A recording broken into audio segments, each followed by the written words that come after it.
his position is untenable. And this is Infantino now trying to unite and basically get a common ground and a perspective as FIFA. talkSPORT understands several within FIFA would prefer him to tender his resignation. Now, Arsenal and Newcastle have agreed a fee on Bruno Guimaraes. We understand it's £75 million, but it's unclear if there are add-ons or not. Meanwhile, talkSPORT has learned Yan Diamande's move to Real Madrid is happening. It's a €120 million fee pending the club's board approval. Also, Mo Salah's arrived in Istanbul ahead of a move to Trabzonspor. Now, Mykhailo Mudrik's made his first appearance for Chelsea since he was banned for doping 20 months ago. He came on as a second-half sub in a friendly against Juventus in Hong Kong. Manchester United have appointed Ade Oladipo as their new women's manager. She signed a 2-year deal with an option of a further 12 months. And Moses Itauma could become the second youngest world heavyweight champion ever if he beats Filip Hrgović later this month. But he's told talkSPORT that actually doesn't bother him that much. I just think, obviously, becoming a world champion at such a young age is an achievement of myself. I believe second is the first loser, so obviously I don't really want to cap that claim. And after the return of the King this morning, remember Alan Brazil's back on talkSPORT Breakfast on Friday morning. See all the highlights from his glorious comeback show on talkSPORT YouTube channel. talkSPORT News. A 47-year-old woman's been arrested after 4 men were stabbed in Covent Garden, and a drone carrying an explosive device has been found at Germany's Leipzig airport. Amelia's back at 5:30. talkSPORT weather with QuickFit. This summer, treat yourself to Bridgestone Turanza All-Season 6 tyres with a 25,000 mileage guarantee. Book today at quickfit.com. Conditions apply. Rain across the north, possibly thundery at times. Elsewhere, dry with sunny spells.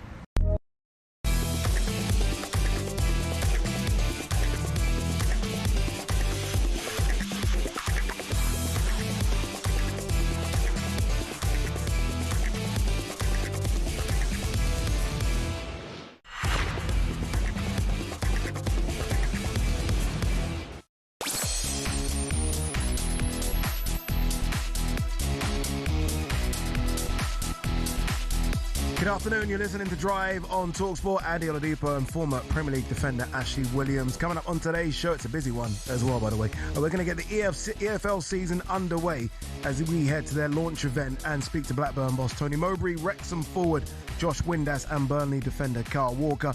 We're asking whether any of the Premier League new boys can survive this season as Hull's owner teases potential new signings. Again, he's fantastic on his Twitter, by the way. Feel free to go to Hull City's owner's Twitter page. You will be entertained. We'll also get your thoughts on that. Do you like transparency from Hull's owner, or is it a bit of a comedy show?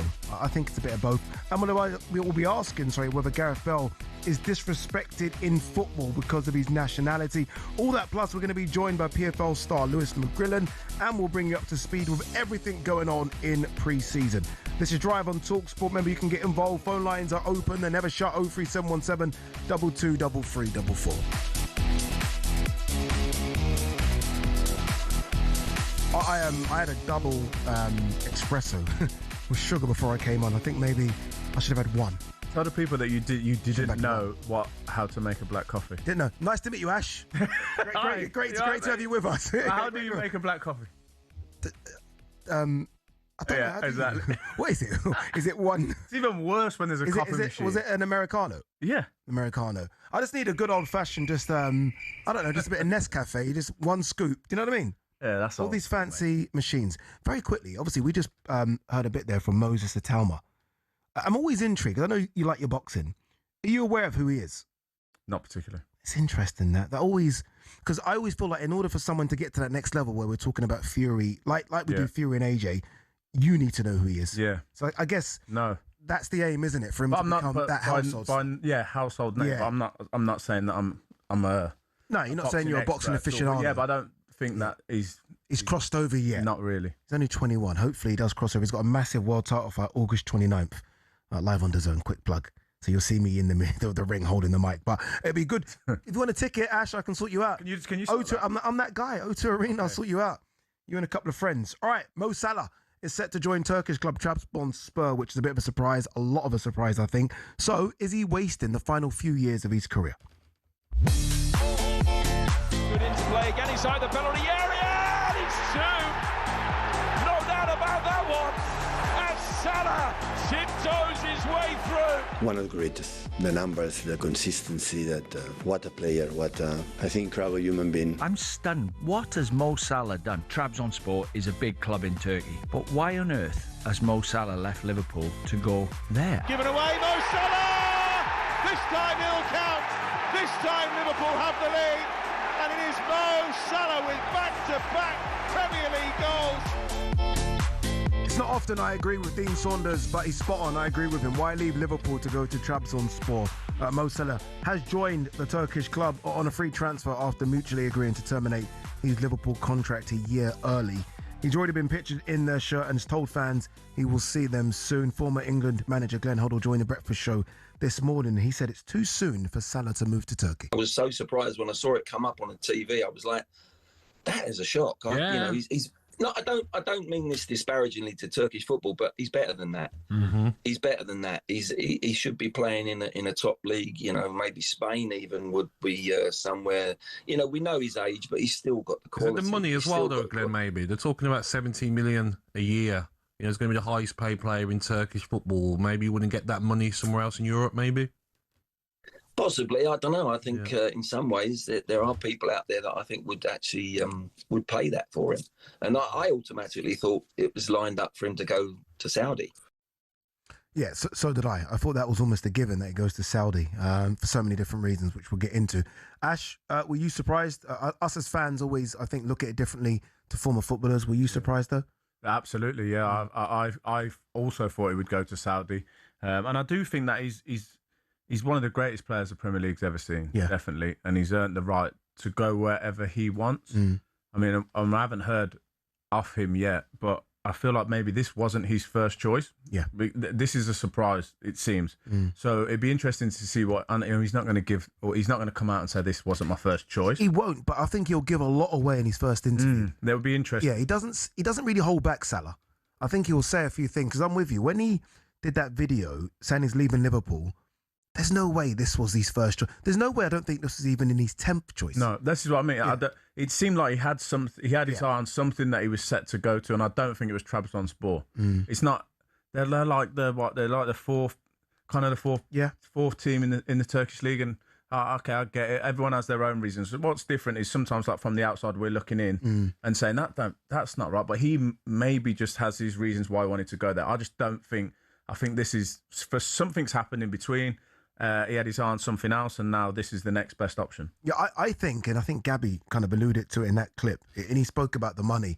And look, we don't know his exact figure at Liverpool, but it's led to be around, I don't know, £350,000 a week. There's only a handful of clubs that can even think of that. Like, he's not going to get in the Real Madrid side. He's not going to get in the Barca side. Those two could pay it. He's not going to come back and play for City or United. They could pay it. Saudi could pay it, but they look like they've done a bit of a U-turn in terms of signing older players. So it's almost a case of, okay, who else wants me? Yeah. Who's going to pay me this money? And Trabzonspor said, we will. Yeah, that's what it seems like. Yeah, I agree with you completely. And you factor in some of the things when people move for the football. I don't believe he's gone there for the football. Yeah. That's not appealing for a player of his standard. The money, yeah, okay, that's completely valid. That's his job. If that's the ones who are paying the most and that's where he wants to go for the money, then that's completely fine. That's his thing. Maybe location. Does he want to live in Turkey? Maybe I'm not sure. So when you put those things together, there's got to be one that jumped off the page why he's gone there. Probably the obvious one seems like the money. And that's fair enough. That's his prerogative. As I said, I feel that someone of his stature has done enough in this league to choose where he wants to go next. But it just seemed very bizarre and a strange one, and almost like a last gasp sort of transfer. I can't believe that last season he was thinking, I'm going to end up at Trabzonspor at the start of next season. I don't believe he thought that. Yeah, I find it strange now that Liverpool made the decision to terminate his contract for free.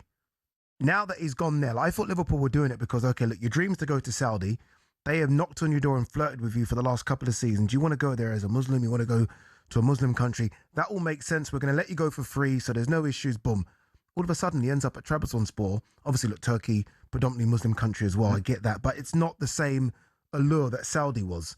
So I think even Liverpool now have made a mistake letting him go for free. If Trabzonspor's got that much money, Liverpool should have got a fee for him.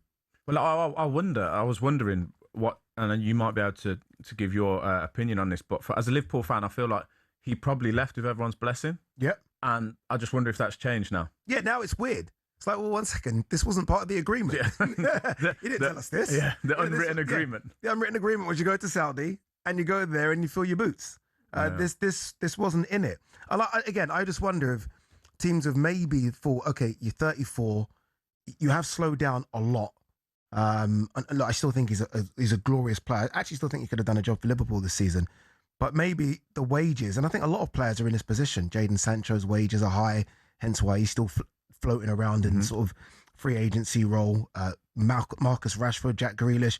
I think the wages for a lot of these players are going to be a problem, and they might end up at clubs that you don't expect who can just afford them. Yeah, as opposed to clubs that they really want to go to. Yeah, but they have to. If that is the situation, then you have to weigh up taking a pay cut to play for a team you want to, or would you?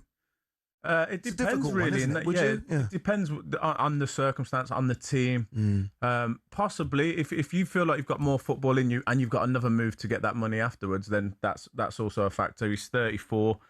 You got looking at him in the World Cup. He could still do. He's not. He can still go a bit. Finished. Yeah, he's not finished at all. No. I agree. So that's why I'm just surprised. But like, he maybe this is what he wanted. We don't know. We got to hear from him because maybe he wanted this move. Maybe he wanted you think to live there's there. a potential that when he did that video at Liverpool saying goodbye, that he thought Trabzonspor? I don't think so. But there's always the potential for it. Who knows what he was thinking in his head? But it didn't seem. What I'm saying is, I can't believe when he did that farewell video, made the statement that in his head he knew I'm excited to go Trabzonspor. And look, he's got so many goals. We're going to talk about Salah a bit more actually, but he's got so many goals in the Champions League. I'd understand if they're in the Champions League. Yeah. I'd understand if they are Fenerbahce, Galatasaray, who are always there, so he can sort of, increase his Champions League goal tally. They're not. They have to qualify for the Europa League. Yeah. So he's even planning a step down. So again, very, very strange. We are going to take your calls on this. Is Salah wasting the final few years of his career? Give us a call, 03717 223344. You are listening to Drive on talkSPORT. Myself, Ade Oladipo, former Premier League defender Ashley Williams. Up next, we're going to be joined by the gaffer, Blackburn boss Tony Mowbray.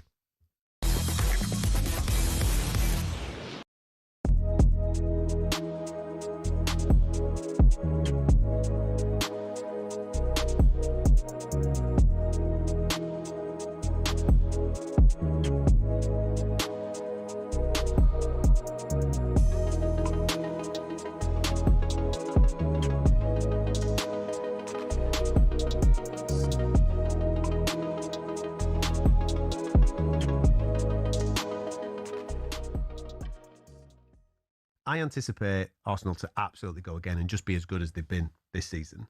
The key element for me on the title this year is Rodri. If Rodri's a Manchester City player throughout the whole course of the season, Manchester City will win the league. That's a shouting off, that is, isn't it? Do you disagree? If Manchester City lose Rodri and he goes to Real Madrid, they will not win the league. I know what you're saying, but I look at it as well from because Anderson's coming, isn't he? Yeah. So he's not Rodri. I know he's not Rodri. But he'll benefit from playing alongside him. Yeah, that would happen. But if you leave him on his own in there, I think you've got carnage. I do know what you're saying, but I think there's more of a factor that Maresca might not be up for it either. You don't know yet. I think he's up for it. You reckon he's up for it? I think he's up for it. We'll see. He knows that club. He's been at that club. He understands how that club you're works. You're talking like a real Manchester City supporter. He went to Chelsea. He did. Are you Blackburn? You're a Blackburn fan, yeah? Yeah, hold on a minute. We'll talk about their dismal summer in a minute. What about the other teams? Why are you doing this? Why are you deflecting? Well, I'm just trying to say. All I was doing was talking about the Premier League title race. That's all I was saying. And I was just saying that the big impact, the key piece of information for me is Rodri being a Man City player throughout the whole course of the season. And if he is, Manchester City will win the league. Cool, but that's a shout. Do you not think so? So where was he last season? Getting back from his ACL, mate. Do you not think so? No, listen, mate. So you're tipping Arsenal. You think so? You believe in what I said at the start of the show, that you believe that we're entering a dynasty time. Yeah, but I wouldn't hang my hat on it.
That's the song, that's it, isn't it? That is it, football's back. That's what it feels like, football's back. Everyone marching to the stadiums. Can't wait, really can't wait. Listen to Drive on talkSPORT. Ade Oladipo, Ashley Williams in partnership with Giacomo.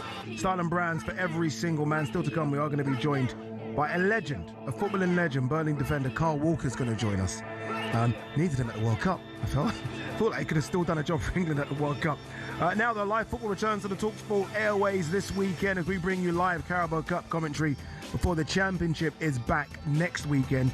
The EFL holding their launch event in Manchester today, and we're going to be joined by a host of guests throughout the show, and we're delighted to welcome our first one, the gaffer, Blackburn boss Tony Mowbray joins us now. Tony, how are you, my man? I'm very well, sir, thank you. All good. Been a good pre-season, just about ready to go. Blackburn are away at Burton this weekend, and then we've got Wolves, which is a big one to start the season with. Tone, this is such a random question to kick things off with, but I was just thinking, obviously, look, you've been in the game such a long time, especially as a manager. You've done this now 2 decades as a manager. What's it like dealing with the players when you first started, where I feel like you could have, you could have a push and a shove, you could be honest and talk to them about, to players now? Yeah, well, it's a good question. I think it seems a lifetime ago, really. 22 years ago, I started at Hibernian in Edinburgh. I had a really young group of players, and then, of course, you were the manager and the main man who made all the decisions, who decided everything every day. It's a lot different today, of course, with the layers between the ownership models and the sporting directors, technical directors, heads of performance. So many different layers in football clubs. But back in 2004, I basically did everything top to bottom, and it was amazing. You're trying to inspire young men to want to be top players and to play for the best clubs and the big clubs, and make a life out of being a footballer. It was what I wanted to do. The end of my career was 2000. I played in the playoff final 2000 at Wembley, my last ever game, and but I always knew I wanted to be a football manager from the age of 22, because I like footballers. I want to try and inspire young men to achieve and to be better than the next guy and to improve every day, and that's just what I do. I feel I don't have to be the world's best coach. I don't sit here and think, oh, I'm Pep Guardiola. I sit here and try and get inside the heads and the minds of footballers and try and get a team to run through brick walls for me. And listen, we can all see football. We all know about inverting your fullbacks and overloading different areas of the pitch and how to flood the box, and how you build from goal kicks and how many men you want to press with. All of that stuff, you have to know that. You do know that. But the main thing for me is about inspiring young men to want to get better and be part of a team that is successful. Absolutely, Tone. And how you're back at a club that you know so well. You've had success with that League One promotion. How does it feel to be back at this football club that you know so well? Well, the reason I'm back is because I think the owners trust me. I think the owners will let me manage the club and let me get on with it. It can be a difficult job when you're not the guy actually almost picking the team, really. Some clubs have got AI now trying to tell you who should be playing and how it goes. And so, it can be extreme. And I think at this club, I know I'll get a chance to pick the team and to coach the team and to individually work with the players and make them better. And I do think we're going to have to punch above our weight if we're going to have an acceptable season. I think, finishing 20th 2 of the last 3 years is not what Blackburn Rovers would expect or want. I'm a romantic, and I think back to 94, 95 and Alan Shearer, Chris Sutton, Tim Sherwood, Stuart Ripley, who I played with for a lot of years at Middlesbrough. And yet it's difficult for the club now. Under Jack Walker, of course, built that team and allowed King Kenny to manage that team. The new ownership, I'm back just actually this morning. I was up at 4 o'clock this morning from Zurich. I've been meeting the owners in Switzerland just yesterday and trying to appeal about, needing a little bit of help and financial help to put Blackburn back where we need to be, more competitive in the Championship and give ourselves a chance.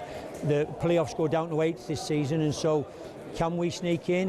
We look at what Hull City did last year from a 21st position finish only 2 years ago to find themselves in the Premier League. And so it can be done. You recruit well, you coach well, you have a team, like I said, who run through brick walls for you, then you can achieve in the Championship, even though it looks a really, really tough league this season. Obviously, West Ham and Wolverhampton and Burnley. It's a different beast, isn't it? As you say, you've got some big teams down there and big spenders as well. You just mentioned there, Tone, obviously, look, you were part of the Ipswich side that got to that 2000 playoff final. You scored in it. Back then, it was only 6 teams in the playoff race. Now it's 8. I mean, do you prefer that, 8 teams being in the playoffs? Well, I think it allows more people to dream, is what I would say. And football, you've got to have a dream.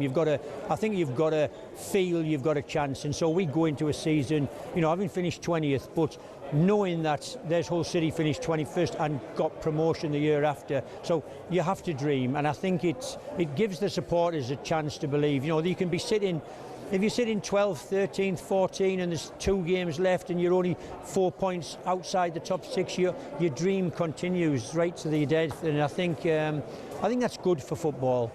And I still always believe, I hope the best teams get over the line. You could argue that Middlesbrough, Southampton were the best teams football-wise last year, but Hull did the job on the day at Wembley Stadium, beat Middlesbrough and got to the Premier League, and fantastic for that football club, amazing. But I still think down to 8th just keeps the dream alive for more people, not just the footballers, but the football fans, the people of the country who've supported a team all their lives and hope that this could be the year. It's been strange seasons for Blackburn. You mentioned it, 20th last season, the season before 7th. Yeah. If you're a Blackburn fan, you're shaking your head thinking, okay, well, what's going on? What are the expectations this season? Considering it was 20th, you haven't really spent much in the window. What are the expectations? Well, the expectations from me are that we punch above our weight. We've lost. Cashin was a big major player that second half of the season last year on loan from Brighton.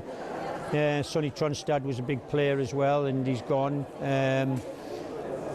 We will sign some players before now and the end of the transfer window. That's why I met the owners this week to try and see if we could get some help. But we have to, as everybody in the league, should be trying to make the top 8, and yet it is difficult when you reel off the names of some of the clubs, how big some of the clubs are in the Championship this season. It feels as if it's going to be a lot more difficult than last season, for instance. But we have to aim big, we have to aim high, we have to punch above our weight, and there's no reason that we wouldn't be the first team to do that. We will be very competitive, as they were. I saw them last year. I think Blackburn, I went to about 4 home games last year, and they drew twice with Middlesbrough, who I thought were the best footballing team in the league. So listen, they can be difficult for everybody. Blackburn can make life really awkward for any team in the Championship. What we need to add is a little bit of magic dust, really. A player with some magic in his boots, who can sit somebody down, go past somebody, get to the byline, cut it back. We need more goals. There was only Sheffield Wednesday scored less goals than Blackburn last year. So it jumps out at me that we need to find a bit more magic on the grass. We need to find, so last time I was here in 2017, we signed Bradley Dack from Gillingham, and not from Tottenham or Chelsea or Arsenal, but from Gillingham, and he became like a household name in this part of the world, really. We have to try and find another lad who wants to come and be the next hero of the support base.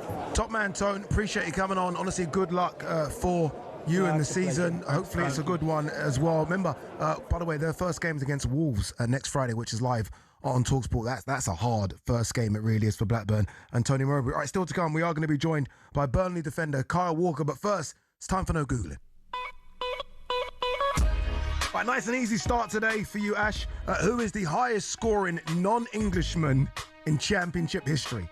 Nice and easy one. Who is the highest scoring non-Englishman in Championship history? Answer when we come back.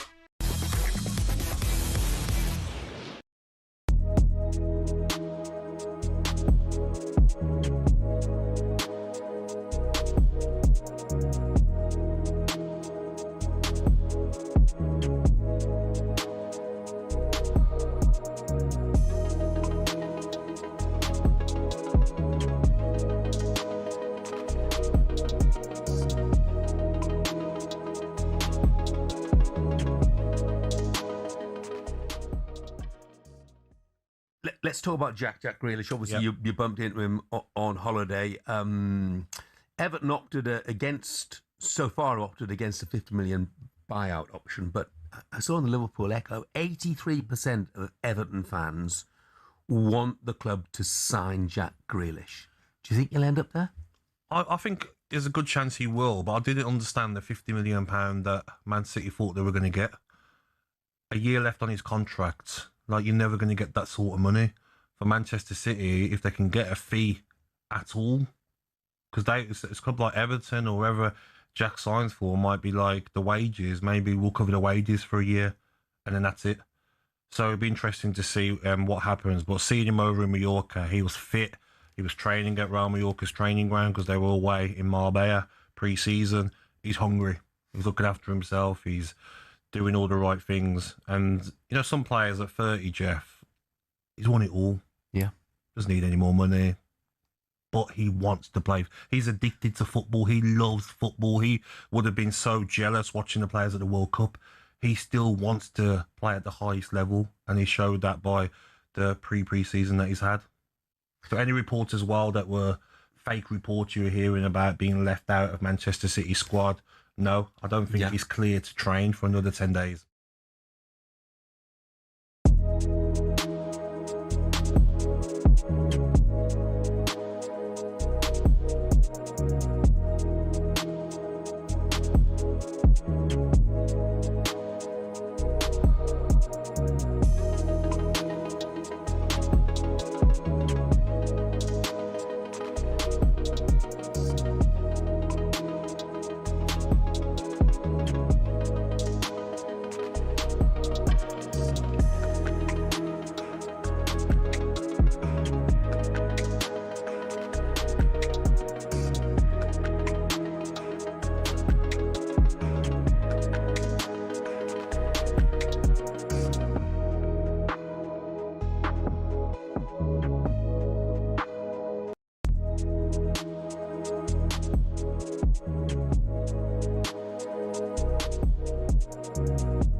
Good afternoon, you're listening to Drive on talkSPORT. Ade Oladipo Ashley Williams. A few moments ago, we brought you the first no Googling of the afternoon. We wanted to know who is the highest scoring non-Englishman in Championship football history. Any guesses? I got it. Would have played. Someone's told you. There's the way you just reacted. I've been thinking it, but I don't. You played against him. Go on. Jordan Rhodes. It is Jordan Rhodes who scored the majority of his goals for Blackburn Rovers as well. Scored loads of goals for them. Still to come, we're going to be asking if any of the three promoted sides can survive in the English Premier League this season. But now the EFL are holding their launch event in Manchester today ahead of the football returning to the talkSPORT network this weekend. And we are delighted to be joined by a legend, another massive, massive name. Former England, Man City and Tottenham defender, now at Burnley, of course. I am talking about the wonderful Kyle Walker. Kyle, how are you, my man? Yeah, very well in yourself. He's looking lean, isn't he? He's looking always good, does. He's looking good. He's looking ready to go. Take off the top. Let's see the muscles. I know he's ready to go. No. The jumpers on. It's Manchester. It's cold up here. Carl, obviously, look, been doing this a lot, so many years. Still that same excitement? Obviously, coming into, I don't know what it is, season number 19 for you. Still that same excitement? Yeah, of course. I think this is what we want to be doing. I think I love playing football. I don't know what I'd do without it. So for me, it's just about turning the years out now. I think it's season number 20 it could be actually. So I'm glad the pre-season's out of the way and I can hopefully get back to football now. It's funny you say that, the pre-season, because I mean, me and Ashley spoken about the pre-season is always difficult, right? Everyone goes there. It's the fat test. How much fat percentage? But you got to ask Walks. It might not be horrendous for him because he's an absolute athlete. Yeah, he's an animal, isn't he? Is it difficult for you though when you're seeing the youngsters being able to keep up with you? It's terrible. It's terrible. How's pre-season been with the new manager? What can the fans expect with the new manager, and have you enjoyed it with working with him so far? No, it's been good. Obviously we did a tour of America, which was good to get out there and obviously see the fans and have a little bit of a better weather than when we dropped down that motorway to Burnley. But it's all about now, it's about getting promoted. I feel that this club needs to be in the Premier League. I think last season was a big disappointment for us. We can take some positives out of that, but there wasn't many. So now it's about getting them 3 points on the board, making sure we every Tuesday and Saturday we turn up and give the fans something to sing about again and get this club back up to the Premier League, where they need to be. What are you expecting from it from your own perspective, Carl? Look, it's been a while since you played Championship football. That was way back 2010 on loan at QPR. Everyone talks about the physicality, which obviously you'll be well equipped with, but it's a different league to the Premier League, isn't it? Yeah, it's a completely different league. I think I've just said it there in a few of the interviews that any team can beat any team, but you need to make sure that you hit the ground running. I feel getting the points on the board as quickly as possible and trying to create a gap from that chaos that will be around the playoffs now, with it being 8 teams that can go into there. It's going to be carnage this year, but hopefully our quality will shine through. We've been fortunate to keep hold of, most of the players. I think some players obviously gone where they had a really good season and need to obviously stay in the Premier League. But apart from that, we've kept hold of a lot of players and we need to make sure that this club gets back to the Premier League. Carl, just for yourself personally, how many more seasons do you think you can keep doing this? Because I think that you look in amazing shape every time I watch you. It's like you never slow down, you're never struggling for legs. You've been an amazing athlete. Do you still feel like that? And do you think you can keep going for after this season? Well, first of all, you can be my agent if you want. If you're talking that good about me, you can do something for me there. No, I feel good. I still feel that I'm, fit, I'm healthy, and I'm enjoying it. I think that's the most important thing. You've obviously both been there, and I think once you fall out of the love for the game, your legs will soon go. And I like coming against the young players and still thinking that they can't beat me, and trying to put myself up to them. It's going to be a difficult season for me, but it's something that I'm well, equipped with and used to. We're playing at Man City when we're playing Champions League, then returning to the Premier League at the weekend. So I'm kind of just going to treat it like that, make sure that my body's well recovered, and make sure the lads, and first and foremost, are up for it, because we owe it to ourselves. We owe it to ourselves as a group of lads, and to as a team as well. obviously the new manager coming in, it's excitement around the place now, but we need to make sure that we hit the ground running, which is the most important thing. Yeah, you talk about hit the ground running. The first game is like a Premier League game, isn't it? West Ham, which will be live on talkSPORT 2, quick plug, Sunday, 16th of August. That's almost a game where those are two that we expect to go up. Obviously, look, it never works out like that. The Championship's a beast, but you two are the favourites to go straight back to the Premier League. Yeah, it's a great game to get your Championship season started with, because it's like a Premier League game, obviously. West Ham have had a few departures as well, but they're still a strong team. They've still got players in great areas and they can go and hurt you. I think one thing we as a club need to make sure that we tighten up on is a little bit on the back. Obviously you defend as a team, but we also need to make sure that we score a few more goals this season, which will stand us in good stead come the end of the season. But no better team to come up against probably than the bookies' favourite, which is going to be West Ham. You look at the squad and it is quite young. You're obviously one of the most senior players in there, which I guess in itself lends to the fact that you're here. In fact, lends to the fact that you are now the leader in the team. Obviously at Man City you had so many people that played that role. A lot of the youngsters now look at you, Carl. Do you enjoy that? Some people kind of shy away from that. Do you enjoy that when they can ask you the questions, knock on your door? Yeah, I think it's a fine balance. I'm not their dad and I'm not a police officer, but I have standards, and I have, standards within myself that we should apply on a day-to-day basis at the training session, and definitely on a match day, because that's where the fans have played their hard-earned money, the club's paying you well to go and produce results on the field, and that's what we need to do. But on a day-to-day basis where you need to get to them games, you need to make sure that you hit the standards. I think none of us are in that dressing room can turn it on and off like a tap, and I think all week you need to make sure that you're preparing and playing or training as you're going to play. And I think once we do that, the quality will shine through, because the quality in that dressing room is in abundance. I promise you that some of the things I've seen there is truly remarkable, but it's key decisions and key moments that make the difference between good players or excellent players, and I think that's just the difference in this team. That final one on Burnley, Carl, obviously look, it's completely different in the Premier League where you get a big result, it's a really good thing. Fans will expect Burnley to almost win every single game. That's just the pressure, right? I mean, that's what they did with Vincent Kompany, and Scott Parker's had that success as well. What's that pressure like where, unlike in the Prem, you expect to win every game?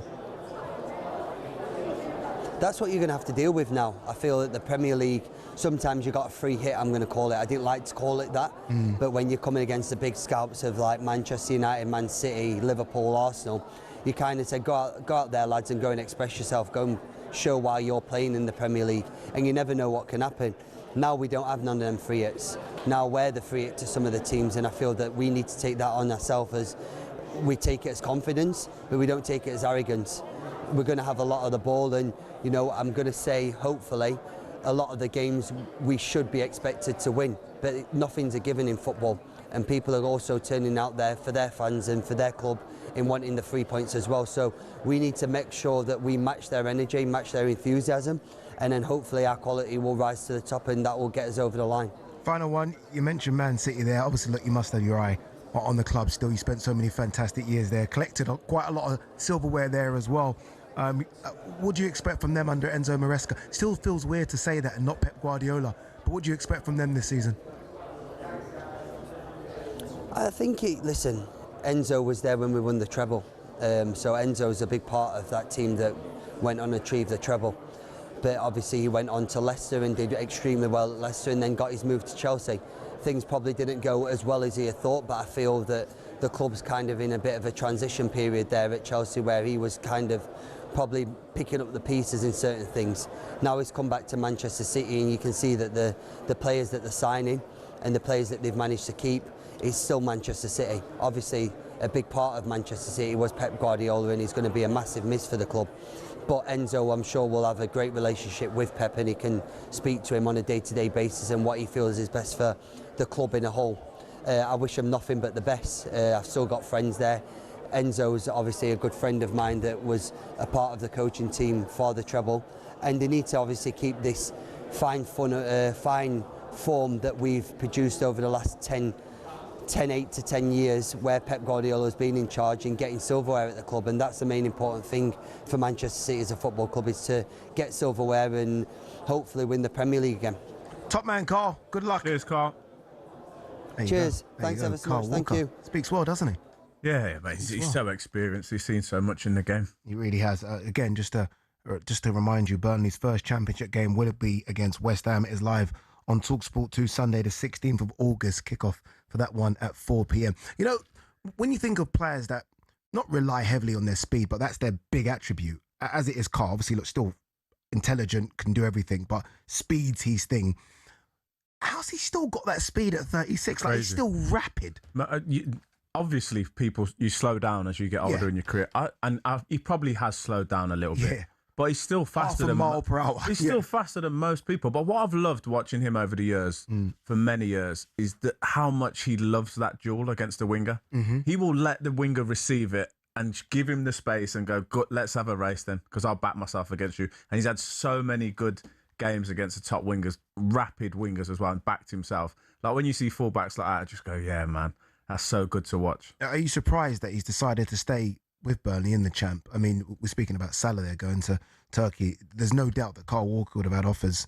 But as soon as they got relegated, his phone surely would have rang, or his agent's phone, saying, "Oh, look, we can get you out of here and you can go anywhere in the world and play good football for a couple more seasons." Even a less physical league rather than the champ. Yeah, but again, like going back to the Mo Salah thing, you don't really know what that certain individual's thinking. So maybe he just wanted to stay where he was. He's settled there. He feels a part of it. Sometimes, when you go down, you feel obliged to stay and try and help that club get back up, that fan base get back to where they were. So I'm sure he's enjoying this, what you said earlier, the fact that he's now a leader. Most players will be looking at him and leaning on him. If they do anything good this season, it's probably going to involve him on and off the pitch. So he's probably relishing that challenge of being the main man, even though it being from right back. But he's probably looking forward to that championship, going in there and saying, "Okay, can we go and win the whole league?" Yeah, indeed. And good luck to him as well. Good luck to Burnley. I did mention we are going to speak about Mo Salah. Obviously, Mo Salah's now with Turkish side, talkSPORT. Keep your calls coming in. We're going to take them just after 5, 03717 223344. We are going to speak to a man I think will have a good season, and that man is Wrexham's attacking midfielder, Josh Windass.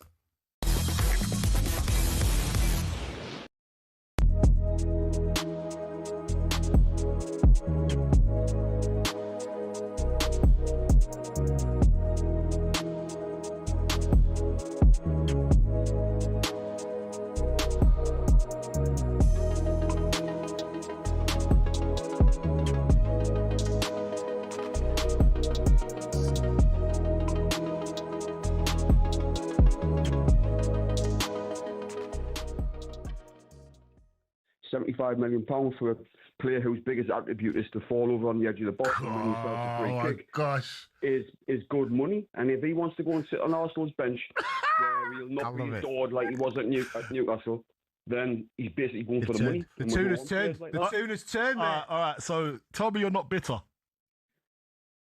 Oh, I'm not bitter.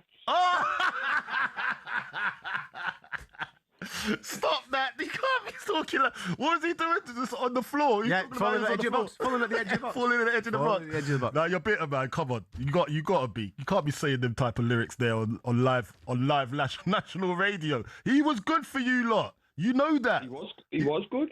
I tell you what. Yeah, if he's got down the motorway, if he's going down the motorway and he says, "You know what? I've got to change your heart. I'm going back." Are you gonna have him back, or are you gonna batter him just for thinking about leaving? Me personally, I would have him back. I don't want him to go, but I think it's good. I think it's good money for a player who's limited. Oh God! It is good money. Why do you have to have the dig though? Don't stop having the dig. And the key thing is now, mate, reinvesting it into the play staff, isn't it? I mean, the money that you've pulled in with Tonali and Wood, and obviously now this week Guimaraes, you've got to reinvest it into the lads, haven't you? Yeah. And when we finish above Arsenal, Spurs, and Liverpool at the end of the season, and look down on all of them players who've left, right? talkSPORT will need to find something else to talk about, won't they? Right.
Good boy, Jack. Well done. Good songs. Good song choices.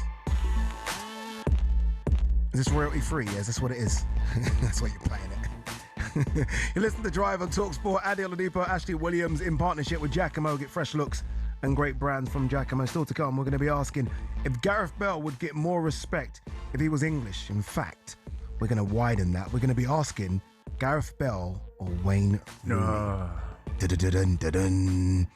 Get your texts coming in 810-809. Who do you pick? Just quickly though, Celtic manager Martin O'Neill is in hospital after undergoing a small procedure. Is expected to be released in the next day or two. We wish him a speedy recovery. The former world heavyweight champion Joseph Parker has been cleared to fight again after his drug ban was lifted. Good luck to him. But right, the big name guest from today's EFL launch continue to come, and this is the big name. We're delighted to be joined by Wrexham forward Josh Windass. Josh, how are you, my man?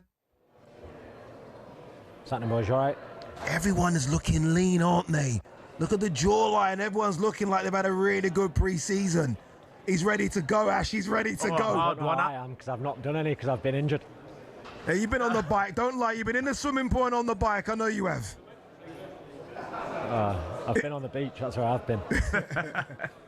Josh, on your first season with Wrexham, look, I guess it can't go much better. Yeah, there's a couple of minor injuries in there, but 16 goals, so many assists, you captained them as well. I mean, as a first season goes, you must be very happy with how the first season went.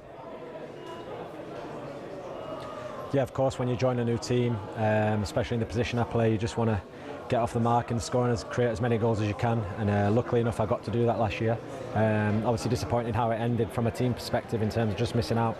But I think we had a whole new team last year, and obviously we've been together for a full year now. So we'll be expecting to go one better for sure. Yeah, you just said that. You was only 2 points off Hull, just missed out on the playoffs when you had a really good season as a club. Do you feel that this season you can go that one step better and get promoted, or at least land in the playoffs? No, of course. Our aim is to get promoted from the league for sure. With the money the club spent, the lads the gaffer have brought in, I don't think I've ever played in a changing room as good as this in my entire career. In terms of like the lads and the respect they've got for each other and the camaraderie and stuff like that, it's incredible. And yeah, we've only got one aim, and that's like probably a lot of other championship teams need to get up. I feel like there's so much pressure attached to Wrexham. I mean, they've got the eyeballs of the world on them. You mentioned the money they spend, and everyone talks about that they pay well as well. And there's almost this expectation that you have to get to the Premier League, or it's failure. And I don't agree with that sentiment, but there is that pressure, Josh. Yeah, I think failure is obviously a strong word in football. There's only 3 teams, usually from every league every year, that can succeed, if that's what people want to call it by. So there's a lot of teams failing every year. But I think our team is a reflection of our ownership. They've been successful in everything they've done so far in their lives, and our team's a reflection of it. We try and succeed every year. The club's been able to do that since they've been here, and I think last year was a success in terms of coming up from League One. Obviously we had championship ready players come in, so it's a little bit different to other teams who come up, but as Ash knows, the championship is tough, especially over the November, Christmas and January period. Anyone can beat anyone, and yeah, it's just got to get as many points as you can. Yeah, absolutely. You just mentioned there the owners, and we never seem to do a Wrexham interview without mentioning them at some point. But just for you coming in last season, was it difficult, or how different was it playing for this club with those owners and everything that comes with it? You know, just concentrating on the football and on the pitch and just kind of blocking out all that other noise? Well, the biggest compliment I can give them is they don't get involved in the football at all. They speak to you as normal people when they're around, but they don't make any football decisions. They don't interrupt in anything that's going on. They leave that to the so-called experts and people who know what they're doing. They don't claim to have any football expertise. Obviously, they've been here 5 years now, so for sure they know what they're watching, they know what they're doing, but they have respect for the people in their roles, and they're just top guys. Transfer window isn't shut yet, but I guess with only Danny Imre coming in, Phil Parkinson is confident that the squad that, as you say, got very, very close to the playoffs can do it again, which I guess for you guys must be a real, almost a real sort of jolt of belief that he believes that we can just go again without having to spend the amount of money the club could spend, because they've clearly got deep pockets. Yeah, well, I think from December last year till the end of the season, we were one of the top 3-4 teams in the division. Obviously, if we can add to the squad this year, which I'm sure we will do, if we carry on that form, then we'll be there and thereabouts.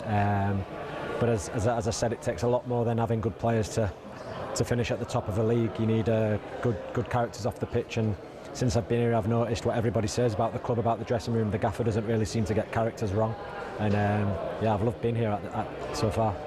Some big cups came down from the Premier League. We just spoke to Carl Walker, obviously Burnley. Everyone's expecting them to bounce back again. When you look at your nearest and closest rivals, who are you expecting to be up there come the end of the season?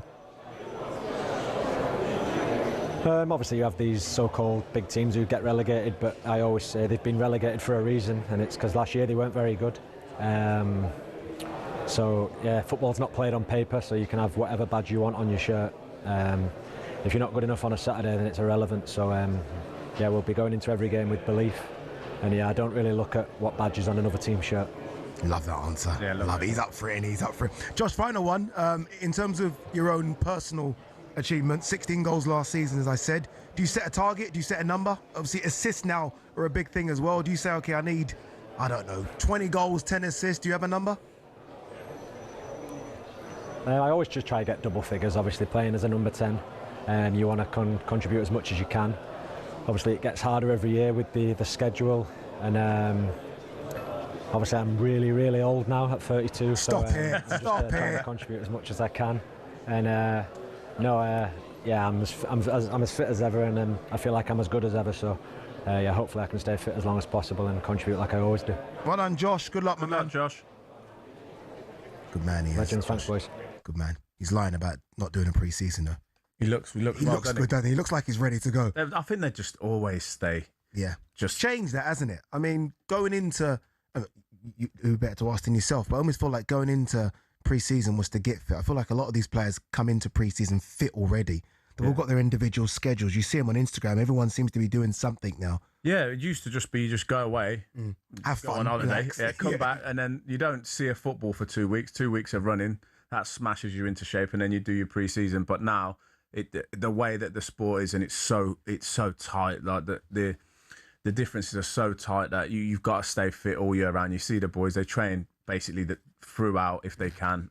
Obviously have a little bit of rest, but they're just athletes now, so respect to them. But it's changed so much. I'm sure it's still not enjoyable, you know. Yeah. Regardless of how fit you are, when you've got to do those runs, it can't be easy. I don't get how fit you are. Yeah, it's hard because everyone's pushing themselves to their limit. So if you like me, mine was pretty low on the aerobic fitness, but I was at my limit. Whoever was the fittest was at his limit, and then I always felt like at the end of pre-season you was at your fittest, and then it just drops off throughout the whole season because there's so many games that you play throughout, whether that's if you're in Europe, if you're in the championships, 2 games a week. So you're just managing that right the way to the end of the season. But at the end of pre-season is probably the only time you're fit, injury free, and ready to go, and then you're just managing it throughout the season. Yeah, Burnley, West Ham, and Wolves relegated from the Prem.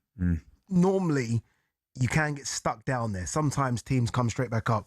Are you expecting any of those 3 to bounce back immediately?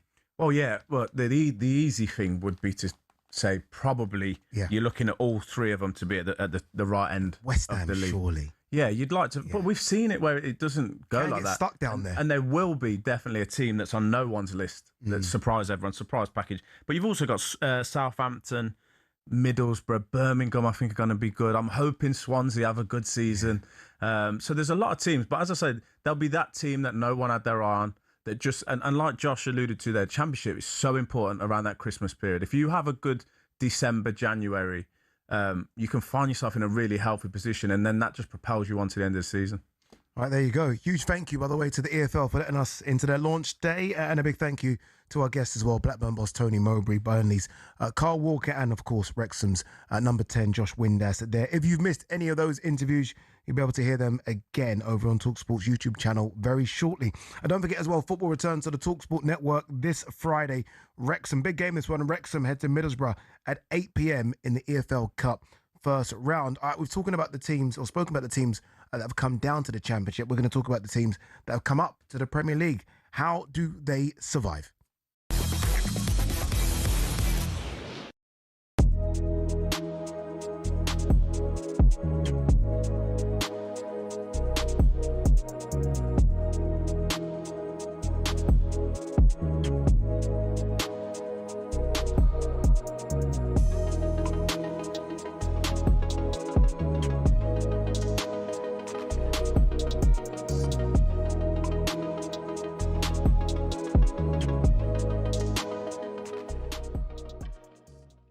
The good news about Areola is he went through this with Bournemouth. He lost the whole back four. Yeah. And he had some late signings at Bournemouth. And look how they turned out. And look what he did. And I'm pretty sure with the Liverpool ownership, I can be critical of any ownership, including my own, that over the years, they've spent money and they've won a couple of league titles. Last year, they spent nearly £500 million. You could argue that maybe they overspent in some areas and should have spent in others. But that's hindsight. Nobody was criticising the window at the 100% everyone thought we'd walk the league. Yeah. And this is football 12 months later where everyone thinks now we're the worst top 6 team in the Premier League. So I dare say Liverpool will look very different by the time the window closes. Let's hear from Dominic Szoboszlai, shall we? He was speaking ahead of that recent friendly against Leeds, and he discussed the Liverpool squad depth. I think I can talk from everybody's side that we want to be successful this season. It's a long term because obviously we have a new manager. The team has been changed, and it's maybe not in a couple of months, but in the long term, I think it will work out. In the long term, it will work, says Dominic. Yeah, absolutely. He's not a mug. He's just signed a new long-term deal. He sees what's going on. And by the way, they've got a lot of young talent in that squad. I know everyone's trying to say they need 10 new pieces or whatever else, but they still have a lot of good young players. Feels like it could be a big year for Nguema, bearing in mind they're trying to sign wide players, but they haven't yet managed to get anyone. He will be a sensation this year. I'll make a prediction that he'll win Young Player of the Year in the Premier League, without a doubt. And they're probably more confident because of him and because he can play left and right side.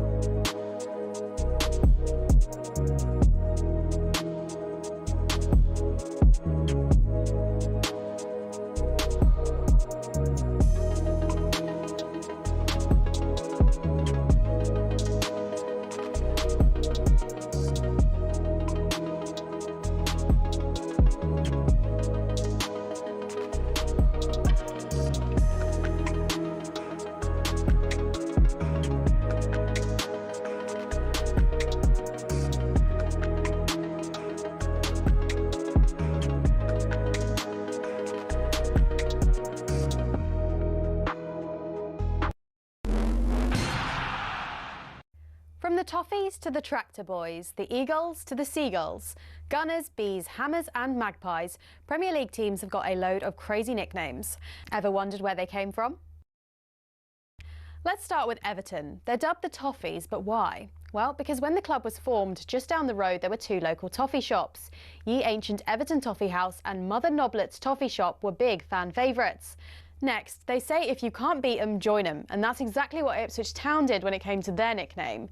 The term Tractor Boys used to be chanted by their opponents as a way of putting the team down for their farming background. But during one game back in the late 90s, Ipswich were 1-0 up and they decided to flip the script. 1-0 to the Tractor Boys, they sang, and a new nickname was born. Let's head to Leicester, famous for more than just a red, orangey cheese and Jamie Vardy. Leicestershire is also the birthplace of fox hunting, hence the Foxes. Next up, turns out apples are not the only fruit that don't fall far from the tree.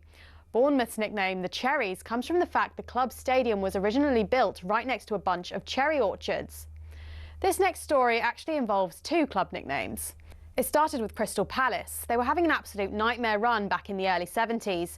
They'd been relegated after a terrible spell and manager Malcolm Allison decided enough was enough. He wanted a new nickname, something strong, fast and destined for success. Something exactly like an eagle. But there's more to this one. Brighton were in search of a nickname too, and Palace finally gave them what they needed. In a heated match between the two back in 1976, Palace fans began chanting, "Eagles, Eagles." And some clever Brighton fans came up with the perfect reply, "Seagulls, Seagulls." Not all club nicknames have a crazy story, though. Take the Gunners. That just comes from the fact a group of munitions workers in the Royal Arsenal factory in Woolwich set up the club in 1886. On the flip side, some nicknames seem simple, but there's a bit more to them, like West Ham. The Hammers is actually nothing to do with the ham part of the name. It comes from the fact the club used to be called Thames Ironworks FC and was made up of workmen and shipbuilders. So next time the away end's chanting their crazy nickname, you'll now know exactly where it came from.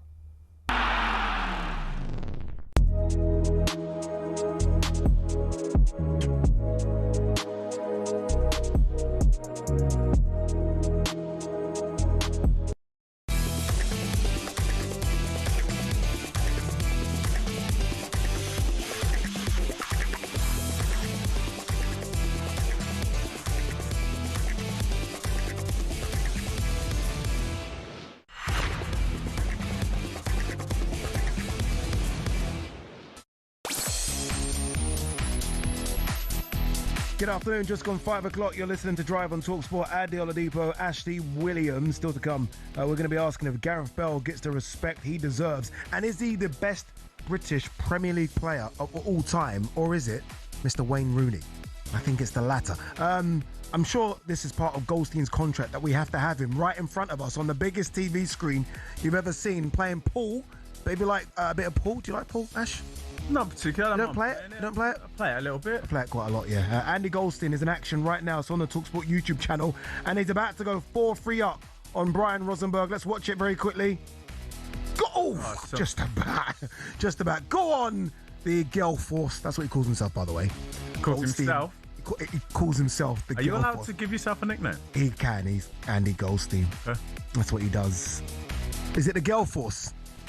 Oh, no, that's very cheeky. Sorry, I'm going to say what you just said. Jack just called him the Fell Force. Wow. Wow.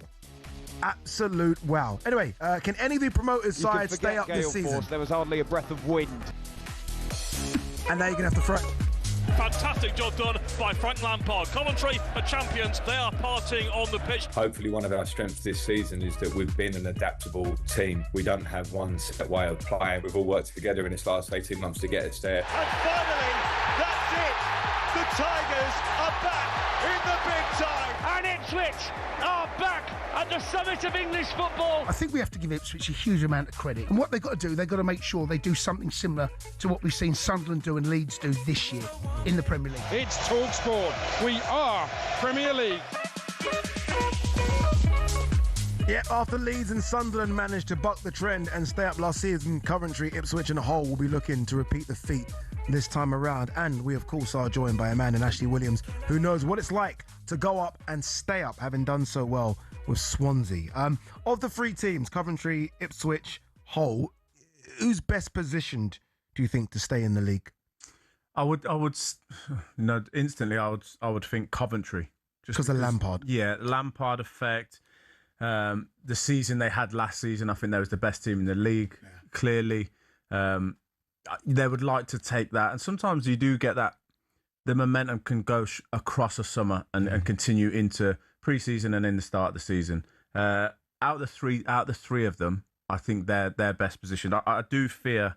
I fear for all three of them because it's just 100%. It's difficult. If you look at last season, the last season's relegation battle had teams like Spurs in it, and they're not going to be in it again this season. So they've gone. Yeah, right. You're not competing with them. Yeah. So you're like, if you're one of those three teams, you're looking. Okay, we need to finish fourth from bottom. Who can we pick? Who can we be better than? Now there is some teams in there you might think might struggle. Sunderland might struggle this season. We don't know. Leeds might struggle this season. I don't know. Fulham maybe. Whoever. We can say whoever. And again, like I said before, in the Championship, in the Premier League, there'll be a team that you didn't expect to be there that will struggle a little bit. But it's going to be I think this season will be tougher to stay up than last season. Yeah. What was, obviously, look, tending to go down memory bank here, but what was the toughest thing for you making that move from Swansea in the Championship to the Premier League? Like, what hit you straight away? Like, wow. Well, different. Our first game of the season was Monday Night Football against Manchester City. So we was similar to Home or Sunderland. Away. Yeah, so it's like welcome to the league, and that was probably, I think, all of us. Or, I might be wrong, but majority of the team never played in the Premier League anyway. So it's a completely different atmosphere. All the cameras, the glitz, the glamour of the night, and we was 0-0 at half time, and I'd say we had the lion's share of the first half. And it was we got into the dressing room like, what? I don't really see, this is the champions, so it doesn't get any worse than this, and we're living with it. But then half time they brought on Aguero for his debut, and next thing you know, we're 4-0 down. And that's the difference, isn't it? Difference completely. Squad depth. Yeah, just the lethalness of, like, if you give a player a chance, it's a goal straight away. Yeah. Yeah, that's all. I think that they're going to find it very difficult. Just on Ipswich, by the way, I think they've done some really good business. Obviously, Gary O'Neill, now manager, but I think Issa Diop, I think it's a fantastic start. I don't know if you know too much about him. Centre-back, big, strong centre-back. Played in the World Cup as well. Emerson's come in. Florentino's come in. Fatawu. I think they've made some exciting signings. Ipswich, of all the clubs, I think they've decided we're just going to go for it. Yeah, and we're just going to go for it, regardless of what happens. Do. If you look at Sunderland last year, they brought in so many players. Yeah. But the difference with Sunderland and all these teams is, and you mentioned it before the show started, is Granit Xhaka. He was where somebody needs to go and get that type of player. You can't get another Granit Xhaka, but that type of player that's got... Sunderland would have struggled a lot more without him last season. So who out of these teams are going to go and can find somebody like that to just really be the general in their team at all times? Yeah, that would help their cause, because these players are, I'm looking at the squads that have come up. Like you said, Ipswich have made a lot of signings, which I think you need to do. I don't think you can, not these days, you can't keep the same squad you had in the Championship. You need some Premier League players. You need some experience, some older heads, some people to steady the ship when it gets a little bit rough. And I don't think the three teams that have come up, I can't see any people jumping off the page that have that quality in them. No, you're right. You almost feel like all of them need a Jordan Henderson. Yeah, somebody. Yeah, someone like that. Someone who understands the league, a bit of experience, and someone just to settle everyone down a bit when the going gets tough. If you had a couple of bad results, someone that tells you it's not the end of the world. Yeah. Or whenever you need to get up for it, they get you up for it. Like Carl Walker was saying before, set standards in training of what's required, things like that. Yeah. What have you made of Hull City's owner, Acun Ilicali, who's like in Turkey? He's kind of famed. He's well known. He's a broadcaster. He owns TV networks. He's happy to be front and center. We're not used to it over here. We are. I guess there are some owners that like to be front and center. Marinakis sort of screams off the page straight away. But he's gone on Twitter and he's almost done this thing where he's put the country flags and a tick. So he's not announcing who they've got yet, but he's almost giving it away. Like, there you go. Like, he's on the screen right now for those of you watching on the YouTube. He's got like Jack Butland done, tick. Yeah, I mean, he's doing this, isn't he? He's announcing it all the time. And I see the Jamaican flag in there, and Leon Bailey's heavily linked. But he's almost saying, we've done these. We can't announce it yet, but we've done these. If I'm a Hull City fan, it's quite exciting, but it's also a bit cringe. Yeah, I'm not sure what my owner to do that. If that was the club's media team, then fair enough. But surely a man like him has got better things to do than to be putting the flags and the ticks. And I'm a bit confused by the game as well, because I don't know if that means it's done because it's got a green tick. Yeah, just say the name then. Flag. Yeah. Or it's like a quiz. Yeah, it's almost like he wants to be Fabrizio Romano. Well, it's almost like he wants to be you with a no Google question. yeah. We might play that game. Yeah. It's like, I don't know.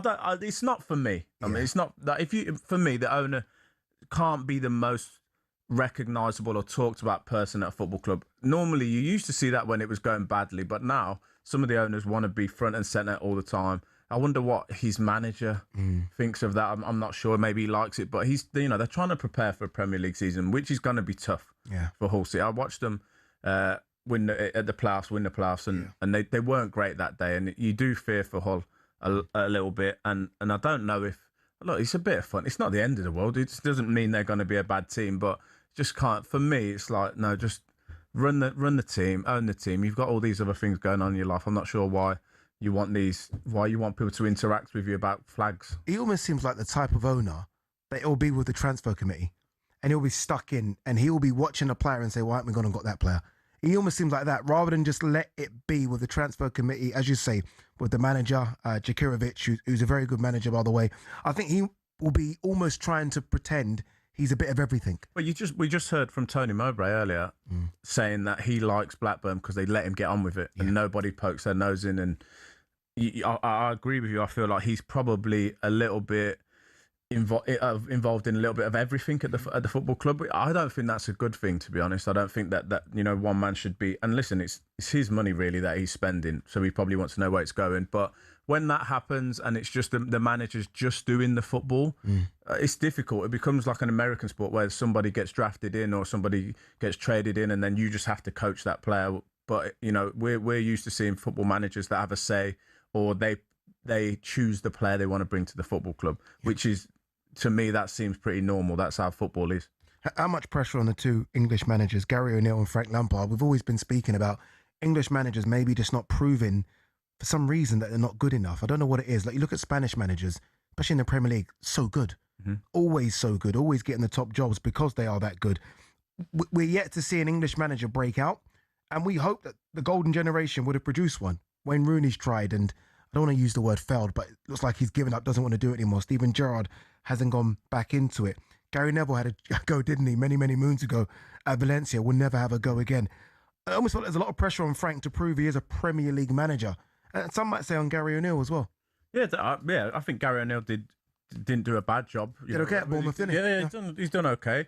He's going to have a go at it again, and I think he's probably, out the managers at Ipswich probably feel like they've got their man that they wanted to stay in the league. Frank Lampard's done an excellent job at Coventry. I feel like he's very determined, Frank Lampard. Because he could sit back, he could relax, he could do something else, but he seems like he wants to prove himself as a manager, and that is kind of why I feel like they've got the best chance of it. I don't know if there's any more pressure on them. They're just doing their best for their club. They just want to stay in this league, I think. Yeah, I'd love to hear from any of the promoted sides. So Coventry fans, Ipswich fans, Hull City fans, this is your time to get involved.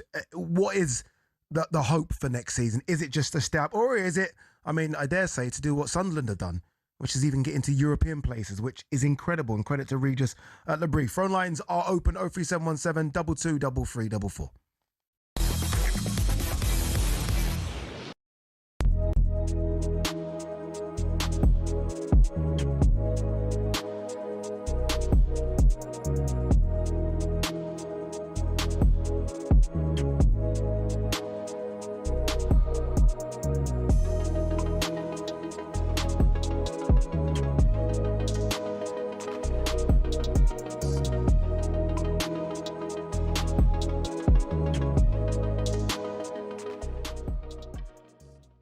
No Vin, no fee. That's on the back page of The Sun, with also Arsenal target Vinny Jr. back in training with Madrid. You feel as though, if the Madrid deal happens, he will end up staying. But around Bruno, they've had a deal rejected for £75 million. So do you think, Gabby, actually, depending on how these plan out, Arsenal might have a quiet window? Yeah, but they don't need a busy window. Just won the Premier League, and they're going to strengthen. They've lost Trossard. They brought in Zolis, who's a very good winger. If they bring in Bruno Guimaraes, I think that's enough to go again and win the Premier League anyway, even without him. But it's going to make them stronger. And I think he's a fantastic player. I don't think he should be the same fee as Tonali because of the age difference. 3 years older than Tonali. So you look at him, no sell-on value for Arsenal if they sign him. So I think 75, 80 is about right. 30 million less, okay. Just because of the age I'm looking at. Okay. Yeah. But they're not going to have... But how important is it that Arsenal do get in a midfield, especially at the start of the season, because they won't have Declan Rice? Yeah, and they've sold Norgard to Everton, so you're looking at that midfield and you're saying it's a bit light now. I think it's a fantastic player. We're just talking, me and Jeff off air. That probably says Zubamendi, maybe you're a squad player next season. Yeah, and I think the thing is with Bruno Guimaraes that he's reportedly said that he wants to join Arsenal. So the deal will happen. So from a Newcastle perspective, get it done. Yeah. Don't let this become Alexander Isak Mark II.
Good afternoon, you're listening to Drive on talkSPORT. Ade Oladipo Ashley Williams in partnership with Giacomo. We've got style and brands for every single man. Still to come, we're going to be rounding up some of the latest transfer rumours doing the rounds. Christian Romero could be off to Atletico Madrid, by the way.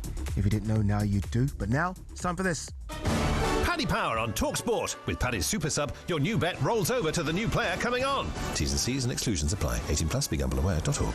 All right, it's time now for today's Bet Builder with our friends at Paddy Power. Welcome to Mr. Graham Byrne. Graham, how are you, my man?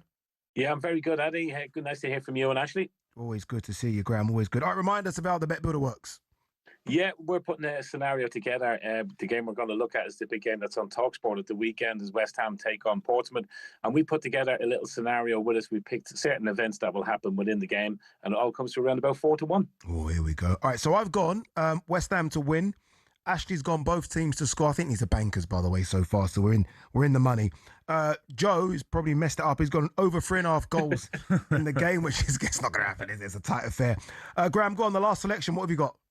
I've gone for West Ham to be winning at half-time. So I agree with most of the selections. West Ham are into 7-4 to win the league now. There's been lots and lots of money for them.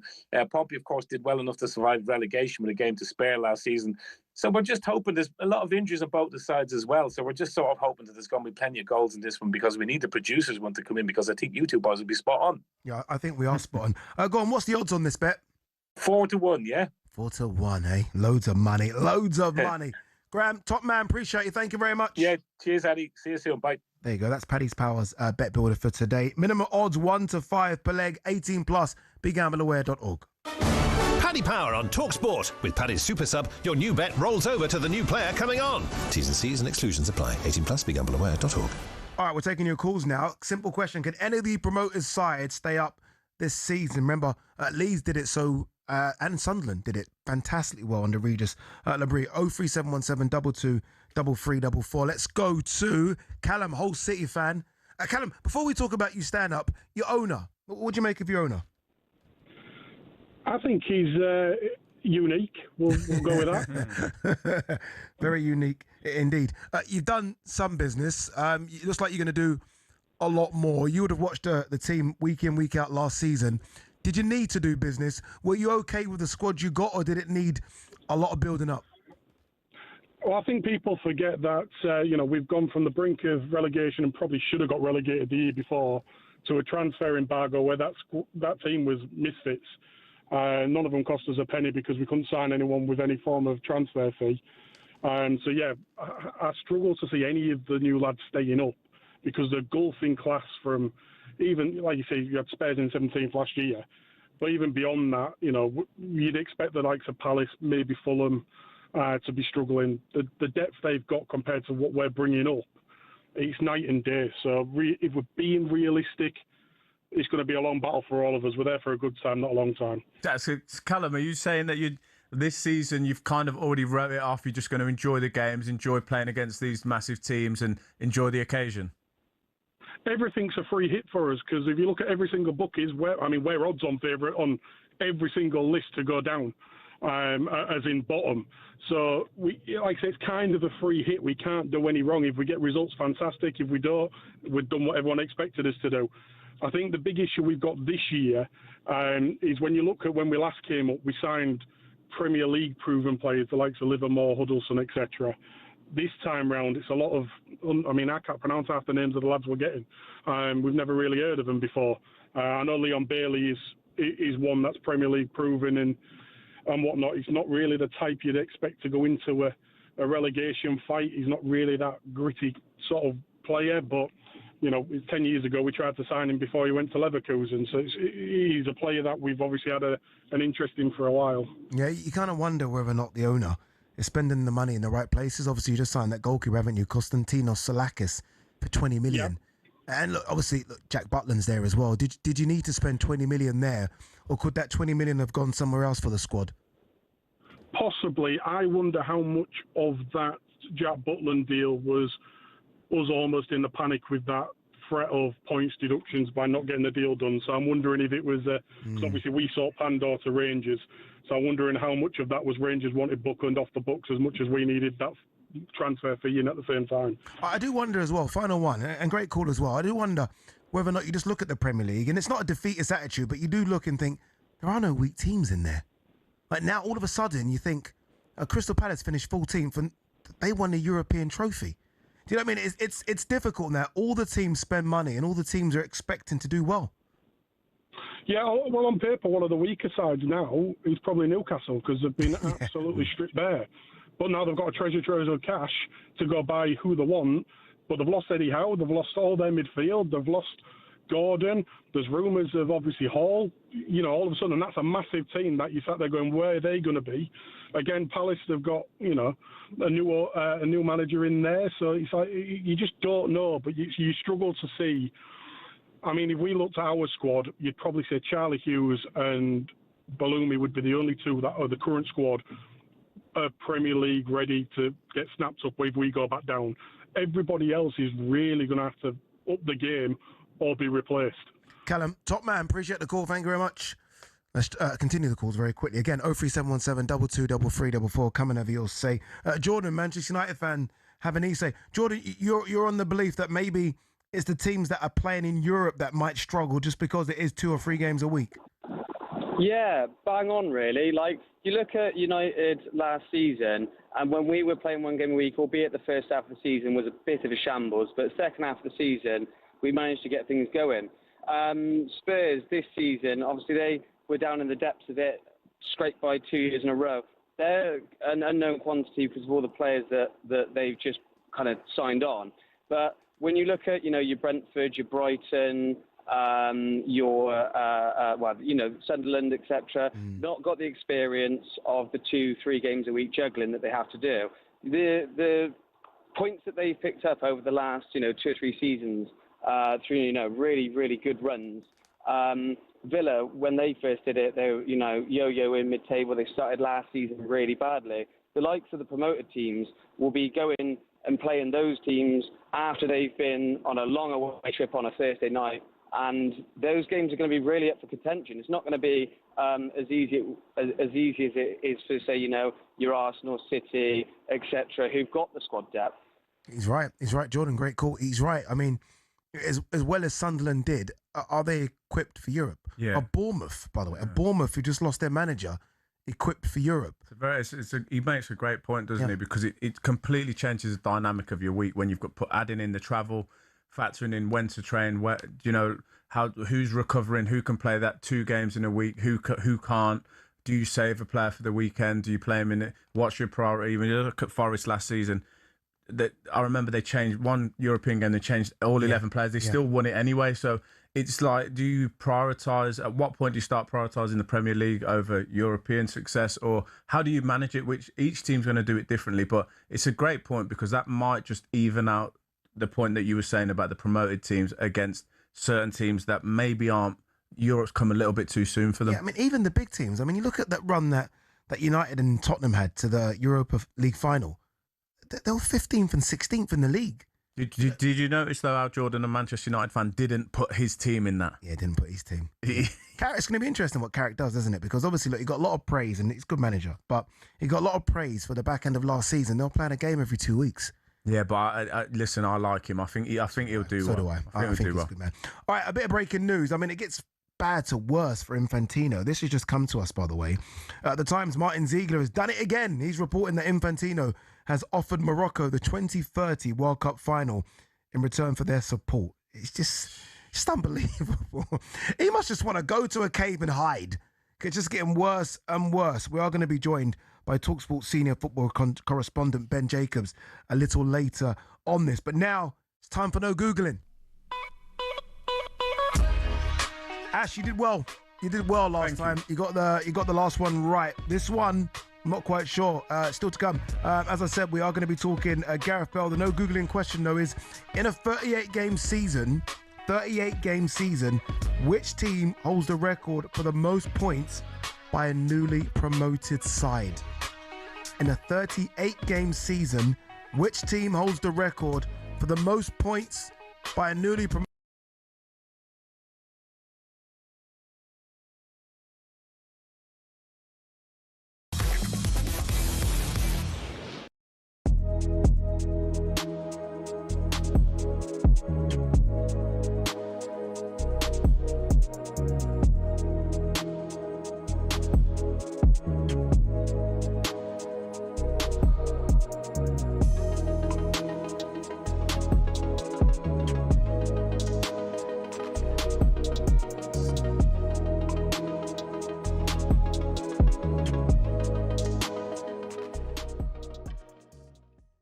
think he'll regret the way he went about last year? Well, he should, in my opinion. I'm his biggest fan, right? Someone who scores 40 goals a season from right wing, not centre forward. People know him inside out. He can beat you both sides, so you can't stop him. To do that 8 years on the bounce, then he starts the season off and he had 3 goes. In my opinion, he threw his toys out the pram and said, like, the club have thrown me under the bus. That was the first one. We're all going like, what do you mean by that? Club has thrown you under the bus. Just had an unbelievable bumper contract. He's got a 2-year contract, 500 grand a week. And then, again, he got left out again and he had another go. And then just as he was on his way out the door and he hadn't got the manager of the sack, he had another go saying we should be playing Jurgen. Basically, we should be playing Jurgen Klopp football and go back to it because we've gone right off the boil. And all the directors must have read it and gone, right, we've obviously got the wrong manager. So I don't think he should have done any of that, but he done it, and now he's gone. So I think probably on reflection he would have thought, I've tarnished my. He's like a superstar at Liverpool. He's up there with Kenny Dalglish and Ian Rush as a legend. But that leaving like that, I don't think he should have done that because it was petulance. It was like as if you can't leave me out. I'm Mo Salah. Well, he did.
Amen Corner, perhaps the most feared run of holes in golf. Each year it claims the tournament hopes of many, with balls hitting bunkers and water traps aplenty. But why is it so fearsome, and where did it get its name? Just the thoughts of holes 11, 12 and 13 at Augusta National gives the likes of Rory McIlroy and Jordan Spieth the shivers. McIlroy hit 3 over and Spieth hit 4 over in their final rounds to blow their hopes of a green jacket in 2011 and 2016 respectively. But did you know Amen Corner's name is inspired by a jazz song from 1933? American sports writer Herbert Warren Wint, on the left here, wrote about it in 1958, referencing the song shouted in that Amen Corner when describing the run. Hole 11 is a par 4 over 520 yards with a green guarded by a pond and bunkers to the front edge. 12, perhaps golf's most famous hole, is a par 3 over just 155 yards. The green's guarded by Rays Creek at the front, more bunkers and azalea bushes ready to punish the smallest error. Then there's the 13th that teases the hook shot over the trees. It's a dogleg par 5 over 545 yards that's inviting for big hitters who want to reach the green in 2. If you want to win the Masters, you have to keep your score down around Amen Corner. So who'll be the next to fall victim to golf's most famous and most daunting challenge?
Here you go. You listen to Drive on talkSPORT. Ade Oladipo alongside Ashley Williams. A few moments ago, we brought you the second no Googling question of the afternoon. We asked, in a 38-game season, which team holds the record for the most points by a newly promoted side? The answer is, Ash. Not got a clue. Ipswich Town, 66 points. 2000, 2001. No. A long time ago. It was really long time ago. Right, let's get a little bit more on that breaking news we brought you before the break. Martin Ziegler from our friends at the Times is reporting that Gianni Infantino has promised Morocco that it will host the 2030 World Cup final in return for its full support. Earlier this year, Spanish FA President Rafael Luzon insisted that Spain will be the leader of the 2030 World Cup, and the final of that World Cup will be here. Let's get more. As talkSPORT Ben Jacobs has been completely over this for the last few weeks, joins us now. More in the Infantino conversation. Ben, what's the latest on this? Yeah, I don't think this helps Gianni Infantino's cause because he's promising something again that is not just his to give. It requires collaboration and consultation, and ultimately there's an election long before the World Cup, which is co-hosted by Spain, Portugal and Morocco. And as you say, the feeling is that Spain feel entitled to host this World Cup final. Their perspective is they're driving the World Cup, and there's been a push from within the Spanish FA to take that World Cup final to Real Madrid's Bernabeu Stadium. Now you have a situation in addition where Spain are the World Cup champions. So they'll no doubt double down in that position that this should be a final that they are allowed to host. And according to the Times, and now verified also by talkSPORT, Gianni Infantino, who is currently in Rabat in Morocco holding these crisis talks, has said to Morocco that his intent is to take the 2030 World Cup final to Casablanca, which is going to be highly contentious. The stadium in mind would be the Hassan II Stadium, which will be brand new and 115,000. And I think that's bigger than the Bernabeu, or in fact, any other stadium at the moment anyway in the world. But what we have to understand is that Gianni Infantino is looking for votes. He's looking for favours. He's looking for public support. He's fighting for his life. And engaging with Morocco, whether indirectly, formally, informally, is only going to anger the other federations and potentially backfire. And once again, everything Infantino is doing is not, according to sources, verified by the FIFA leadership team, and it's certainly not supported by the other two co-hosts of the 2030 World Cup, who, according to my information, are blindsided by this news. So Infantino battling behind the scenes and currently in Morocco, but many will argue that it's not his World Cup final to award. It's a decision taken by the three co-hosts, plus the wider leadership team and ultimately the FIFA Council. When does that decision normally take place? Like, obviously, the previous World Cup's just ended. When does a decision about where the final of the next World Cup normally take place? I almost feel like that's years away. But is it something that normally is decided now? No, not at all. I mean, I think with America, Canada and Mexico, we only learned that the New York, New Jersey Stadium would host the final roughly a year out, because first, you finish a World Cup, and then according to the FIFA protocol and the rules, you can't start planning or commercialising the next World Cup. This is a particularly difficult World Cup, even though it will be very exciting because it's the centenary edition and there's games in South America, and then there's the three co-hosts. And much like America, Spain will indeed carry the bulk of the games. So if it follows the same format with three co-hosts as America, Canada, Mexico, then the nation, Spain, with the most games, the most input, the most money behind it, will ultimately argue that they should get the showpiece event. And you don't get to a point of unity without the three co-hosts speaking, because this was not a decision that they made collectively and collaboratively when they all decided to bid together. So there will have to be a formal process, and it is probably too early to say definitively that one nation or another would have a World Cup final. And if Gianni Infantino wants to give it to Morocco, he has to come out publicly and say that. He has to tell his leadership team, he has to tell the FIFA Council, he has to tell the 3 local organising committees on behalf of Portugal and Morocco and Spain. And then there'll be a consultation process and potentially some kind of vote as well.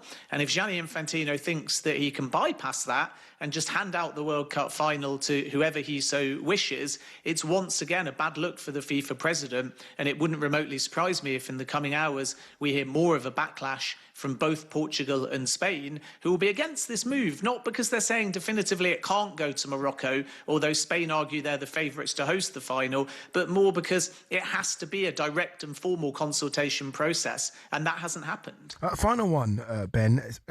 On Gianni, it feels like we are hearing a lot of European sort of nations speak out against him. I've always felt like he had a lot of the big backing from African countries as well as South American countries.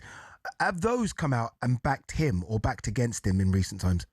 Well, Gianni Infantino is still believed to have Africa, and then we know that UEFA and to a large extent CONCACAF seem to be against him.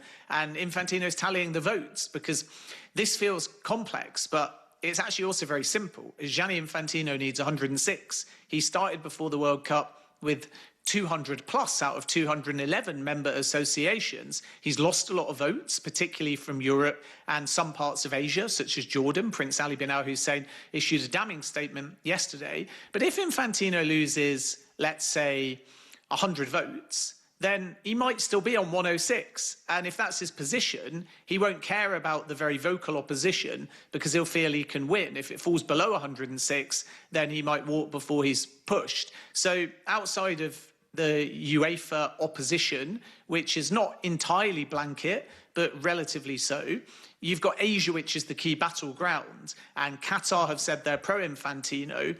Really crucially, Saudi haven't spoken out yet, and Infantino is surprised by that. But I would point out that Yasser Al-Mishal, who's the head of the Saudi Football Federation, is going to be outgoing and there's a new election taking place. So it is possible that Saudi haven't come up with a position because the election needs to happen first. And then Jordan, as I say, against Infantino. So when I do the maths, and I assume maybe a candidate like Victor Montagliani will run up against Gianni Infantino, it feels like Montagliani might get close to 90 from CONCACAF and UEFA, and Infantino probably can be confident in 80 or 90 votes as well. And then Asia is going to be the key battleground to determine whether the FIFA president has enough of a mandate and enough votes to fight on. This is going to continue and continue and continue. Ben, appreciate you coming on. As always, busiest man right now on the radio is Ben Jacobs, just because obviously he's covered this in full and he's done a fantastic job to do so as well. All right, let's switch gears closer to home. Newcastle, close to appointing 38-year-old Matthias Jassel as their new manager. That's, of course, after Eddie Howe stood down from the role last week. It comes at the same time that Arsenal have agreed to a fee to sign their captain Bruno Guimaraes, plus they've also lost Anthony Gordon and Sandro Tonali this summer. Jassel has previously managed Red Bull Salzburg and is currently at Saudi side Al Ahly, obviously expected to leave to take on the role as Newcastle manager. Good luck to Newcastle. I feel like it's become a bit of an issue for them now. None of the signings in the summer worked. Voltemada didn't really work, nor did Visser. And they've lost so many good players as well. It seems to have all stemmed from them not just being able to spend the money that the owners wanted them to spend, and they're not what they expected to be in the last 5 years. It's not happened. Yeah, do you think they'll struggle this coming season? Big time. Yeah. Massively. What, just because of a lack of depth in the squad? Yeah, a lack of depth, and and also you lost your captain. Yeah. So that midfield, remember that midfield that won the Carabao Cup of Joe Linton, Tonali and Bruno Guimaraes? That's been completely ripped up. Anthony Gordon was fantastic off the left-hand side, and Isak at the time was arguably, alongside Haaland, the best striker in the world. You've lost all of those. Yeah. You've lost every single one. And now you've lost your manager, and there's a new manager coming in. Young, yes, ambitious, but you know this better than I do. The Premier League's a beast. It will find you out. Yeah, and I just think that now, the Sharks will be circling on the likes of Lewis Hall, Livramento, Joel Linton. If you're another Premier League, or if you're another team, you're thinking I might be able to go and pick one of them players off. I fear for them if they lose one of those three or any of those three. I think they've still got enough in there. This manager, not that I'm an expert on him or I don't know that much about him, but he seems to know what he's doing. Again, did very well at Red Bull Salzburg. Did very well. They just produce good managers there, but the Premier League's different. But maybe maybe it's better now that he doesn't have so many big personalities in there. He can come in and implement his style. But it's going to be a different Newcastle, isn't it? It's going to be a completely different look. This team. The as you said, the signings they made last summer didn't work out at all. Can he get a tune out of them? Possibly, because then then they maybe can kick on now with this manager. We're yet to see, but it's not. If you're a Newcastle fan at the minute, there's not much to be excited about. Yeah, first game of the season for Newcastle, Liverpool, and Alexander Isak. It's going to be a big one, isn't it? It's going to be toxic, I think it's fair to say. All right, when we come back, it is the best of talkSPORT.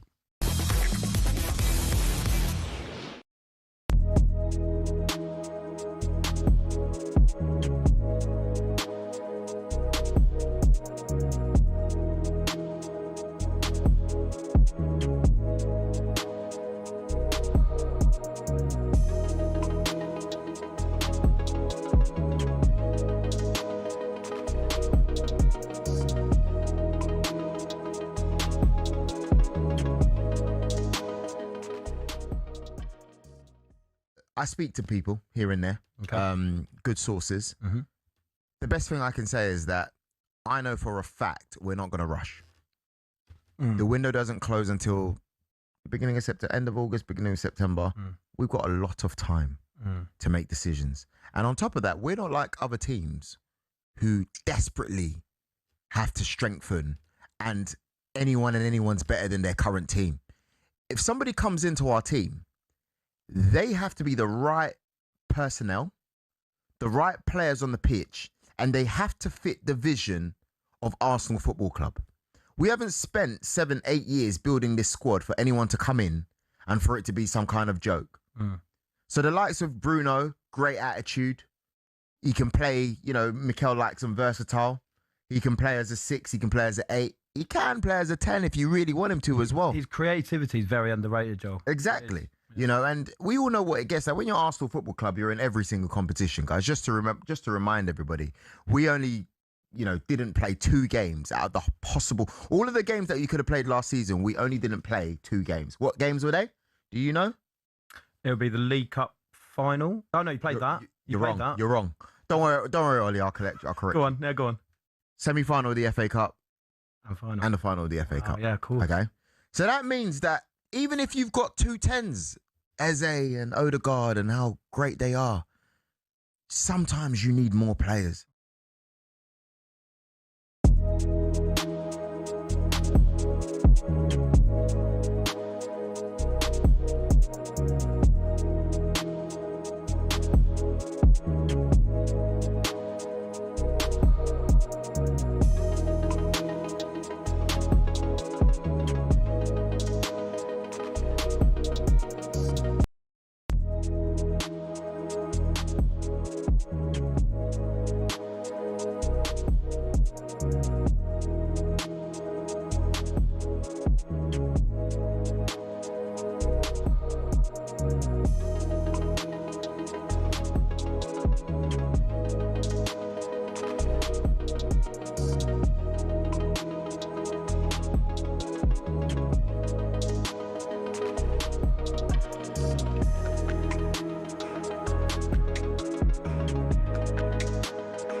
Big track. Well done. Big track.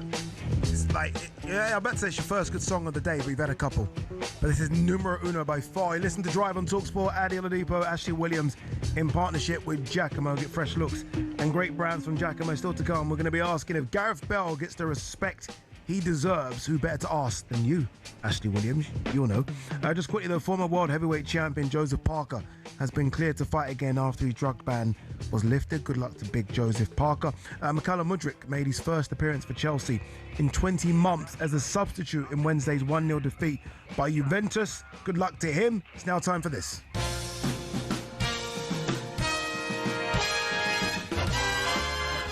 Yeah, it's the best of talkSPORT and Friends, where we run you through some of the Alan Brazil highlight moments from his time at talkSPORT. Let's kick things off with this morning's breakfast show. Here's Weal discussing his time in hospital following his successful liver transplant. I was in the cupboard, and I says, I don't care, just get me, do it here. I'm next to the fax machine and stuff, you know. Didn't bother me, but it just shows you how busy it is. And you get some real idiots in there, you know, patients. Of course you do. They think it's their own hospital. Yeah. You know, the nurse, and shut up. I needed the fight. Not again. I was going to knock someone out. Like the one in Paris? No. But that was different. He's good. He's good. What's something that really annoys you, Ash? What, in general? Just in general. Like, what really annoys you? Loud eaters. Yeah. You know, like the chompers. Why are you eating like that? Yeah, there's no reason. You just be on a train and someone just eating loud. Yeah. I don't want to hear it. I get really, really, really annoyed when I see young people sitting down on trains. What, when they don't move? And they don't move for either ladies or kids or people elderly. And I'm like, what's that all about? Not see this person. Yeah, that's annoying as well. Really, really annoys him. Obviously, look, he's just been in the hospital ward. Weal, one teammate you dread sharing a hospital ward with. It's quite a negative thing to think about, isn't it, really? Sorry. It's a tough question. I mean, do you know, you'd have to be sick to get in hospital, and I'm already like, yeah, sorry. It's a terrible. I don't question. write the questions. But I will give you this one because his name's been mentioned so much today, and I'll say, off the top of my head, Gareth Bale. Be the worst. Yeah, because it would be like being in a ward with like a 4-year-old. Yeah. I can imagine him being in a ward. There are doctors there. And him wanting his own private doctors. No, calling in his own private doctors. A little bit like that, but it would be it's just I used to we'd always be next door to each other, and just the pranks just going on all the time. It's it's just not the right time. I'm in hospital, I'm sick. Yeah. It's not the time to be doing that. You're throwing stuff at you and everything. All right, Big Al is known for his legendary rants, so here's one of his all-timers when he complained about the lack of croissants at talkSPORT in the morning. No croissants anymore, we have to be healthy. What a show it is that Evans has got to have something to do with this.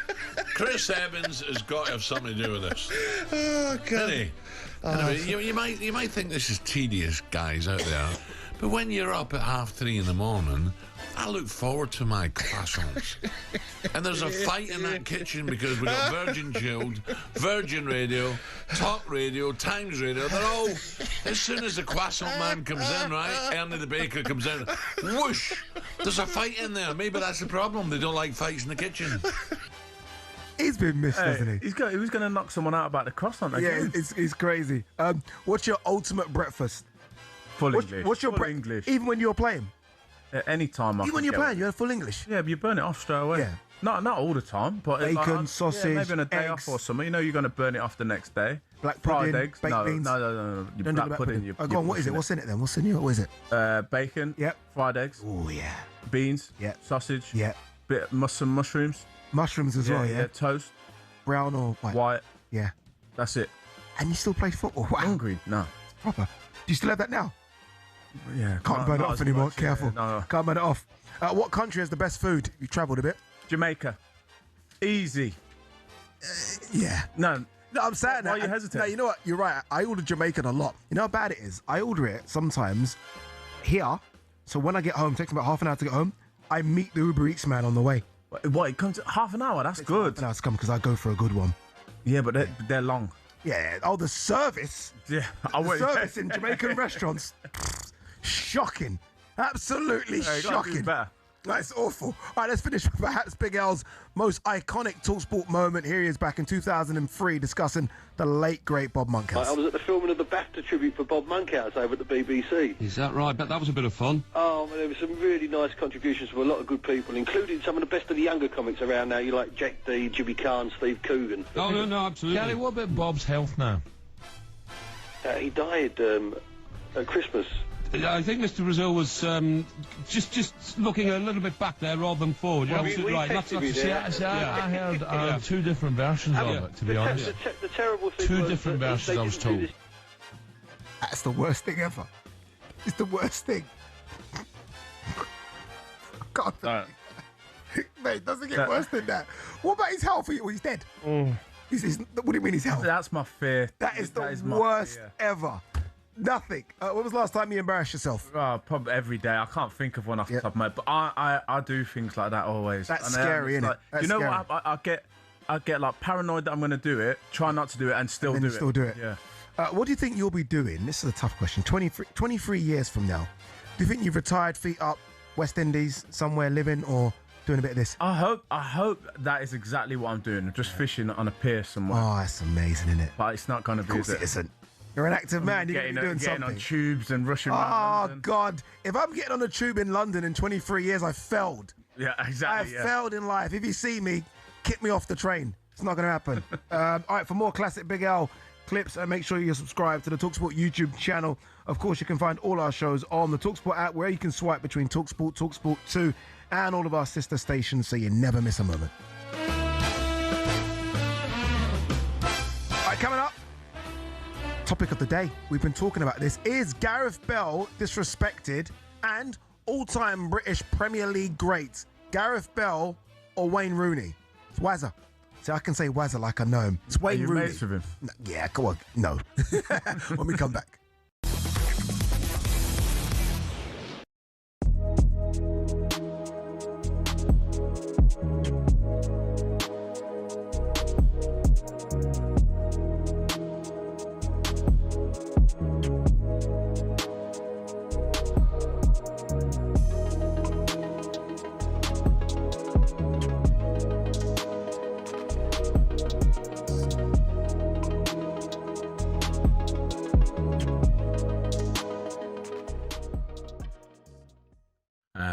One minute I'm doing this, I finish at 10:15.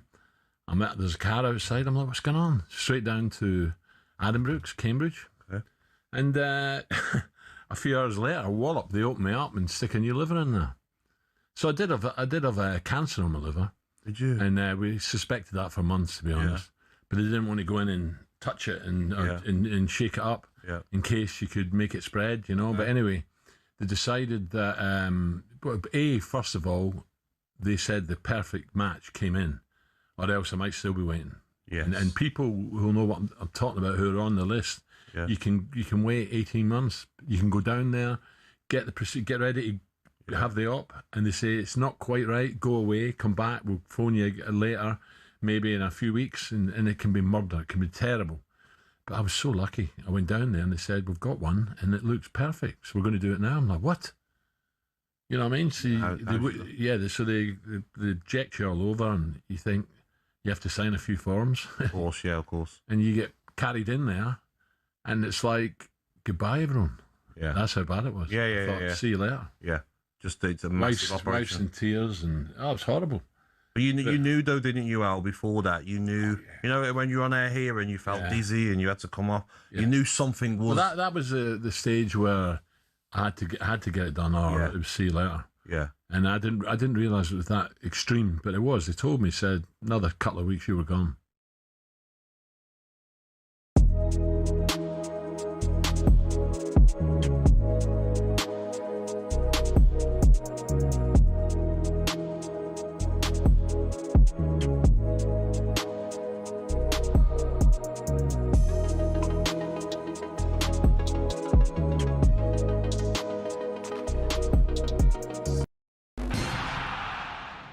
Life after football. For a lot of players, it means going into punditry. Some turn to coaching or working in the game in other ways.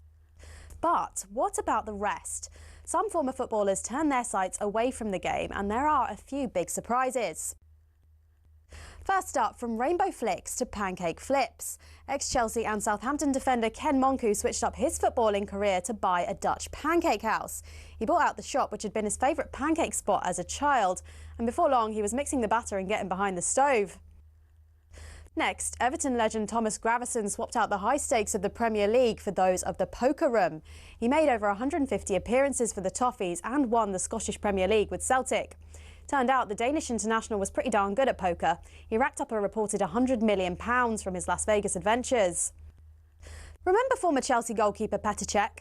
Turns out football nets weren't the only goals he was pretty handy in front of. After retirement, he became a goaltender in ice hockey. Same skills, very different surface. And he even won a Division 2 title with Guildford Phoenix. For ex-Liverpool centre-back Daniel Agger, it wasn't just fancy footwork that was in his blood. He was also pretty good with his hands. The Denmark international turned to tattoo artistry after he hung up his boots. He'd qualified as a skin artist while at Anfield, and he then became the co-owner of his own tattoo company as well. It's not all glamour for ex-pros, though. 1966 World Cup winner Ray Wilson set up a very different kind of business. He became an undertaker after he retired. Finally, not many people can say they've won both a World Cup and starred in an Oscar-winning film. In fact, there's only one person in the entire world who can say that. Frank Leboeuf, the former Chelsea defender, was part of the 1998 France squad who won the World Cup. He ended up marking Brazil's Ronaldo in the final and helped his side to a 3-0 win.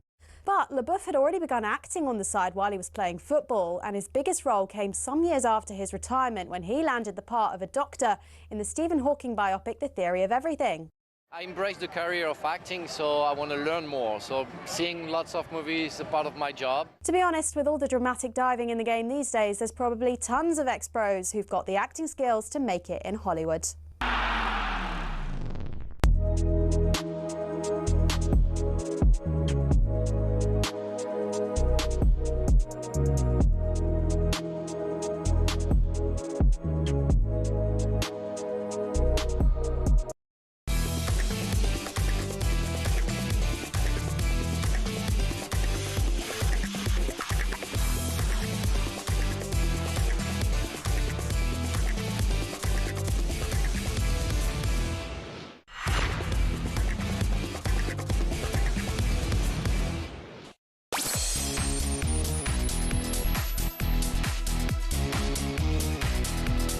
Good afternoon, you listen to Drive on talkSPORT. Ade Oladipo Ashley Williams. I was eating a twirl, he's putting the mic on so quick, he didn't even let me in, digest my twirl. Thank you. All right, still to go. We're going to be rounding up some of the latest transfer rumours doing the rounds, but now, does this man get the respect he deserves?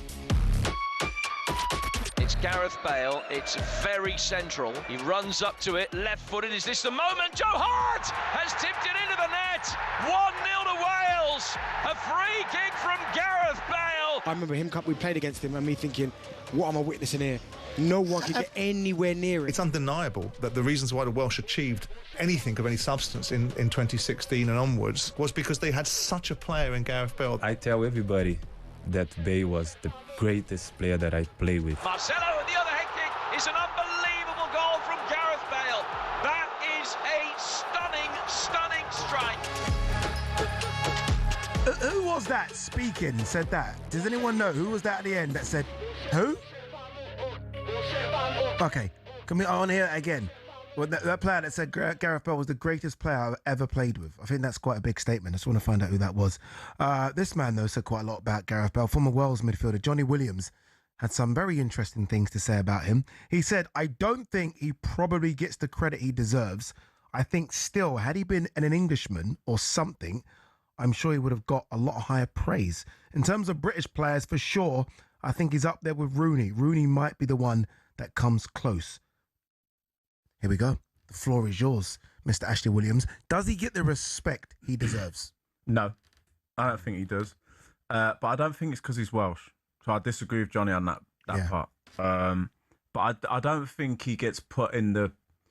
What bracket should he be in? In that bracket of is he the greatest British player ever? Yeah. In that conversation. Should always be in that conversation. The arguments against it that I can think of is that at his peak, the peak wasn't long enough. Okay. Possibly. Yeah. So that would be a reason against. But this is a terrible, terrible question for me to be on it. But you're going to ask me about two of my friends here, personal friends. Yeah, terrible. Why? Yeah, him or Rooney? Greatest British Premier League player of all time. Right, so this is what I'm going to say. You played with and against. This is what both of them. This is what I'm going to say. Gareth Bale at his peak, better. But as a body of work for the longevity, Wayne Rooney better. Nah, it's copping out. That is. No, it's not. It's copping out the answer. That's almost ticking boxes. So I'm a sensible guy, and that's. What do you want me to say about it? I can't choose definitively one over the other. Yeah, it's kind of the game, though, isn't it? Really. Oh, what about you? Let me throw it back. Thank you very much. Thank you. I'll take it. No, you know what? Can't choose either. I think Gareth Bale, as you say, when he was at his peak, I almost felt like he's unstoppable. And even if you kick him, he's going to keep on running through your kicks. Does that make any sense? Like, it felt like he became so powerful, almost like a cartoon character, like a manga cartoon character. He was ridiculous for a period of time. Unstoppable. The game was... It was just like an adult playing against kids. Like, it was just... Wasn't that Rooney when he was coming through as well? Like, Rooney felt like... A young Rooney almost felt like he was bullying people. But that's why I made the statement. Like, Rooney came onto the scene... That debut goal was world class straight away, and stayed world class. Gaz was a little bit of a slower burn, but then when he got there, it was just. I've been on the pitch with him and just been like, what is this that I'm watching? This is not normal. This behaviour is not normal that he's producing on the football pitch. He's scoring goals. He was just faster, stronger than anybody else. Could jump higher, kick it harder. So, like, some of his goals, and arguably Wazza's got the goals as well, but the highlights and in big moments as well, like big moments. Final. Real Madrid, such a massive Champions League final, overhead kick. It's not going to get beaten. It's one of the greatest Champions League goals of all time. And that's why, go back to the original league question, I don't think he does get the respect that he deserves. He should be in everyone's conversation. We obviously, look, we had a team meeting before the show, and I think everyone was almost flabbergasted that when we looked at the Ballon d'Or, sort of when he was at his peak. No, that's a joke. When we looked at the Ballon d'Or rankings, the highest he ever finished was number 6. That's a joke, that is. I would have been so sure he would have cracked the top 5 a few times. Well, you wouldn't. The highest ever was number 6. But if he won the Ballon d'Or now, and we're looking back at it, would you have a problem with that? Yeah. Would you? Yeah, just because at his peak, Ronaldo and Messi were at their peak, and as good as he was, they were just outstanding. Like, they were just freaks. Okay. And he was as well, but their numbers was like... Okay. Yeah. Yeah, no, I can give you that one. Yeah. I can give you that, but I think, like, the biggest compliment I can give him is that he managed to push into that top 2 and make it a top 3. And I know Neymar did that as well, but, like, for a British player to go and get into that conversation for a little bit, in some people's, not everyone, and maybe... it's up for debate, but for you to say Messi, Ronaldo or Bale, at this point in time, who do you think's the best? I think for a British player to go over there, and look, we've seen the struggles that Michael Owen had, we're seeing the struggles that Trent has right now. For a British player to go over there and be loved, and I know he had the issue, right? Wells, Golf, Madrid, it was, right? But for him to be just accepted, that you are a top player, and it's that front three of Benzema, Ronaldo and Bale. And that goal we scored where he goes off the pitch. It's ridiculous. And runs back on. Was it against Barcelona? And Carlo Ancelotti, a legend of the game, saying that he will always be a legend at Real Madrid. So for a British player to go to a club, which is arguably the biggest club in the world, one of, and to be an all-time legend, he's done something insane. Now, Wayne Rooney maybe at some point could have left Manchester United and gone off, and who knows what. It's all lifts and buts, isn't it?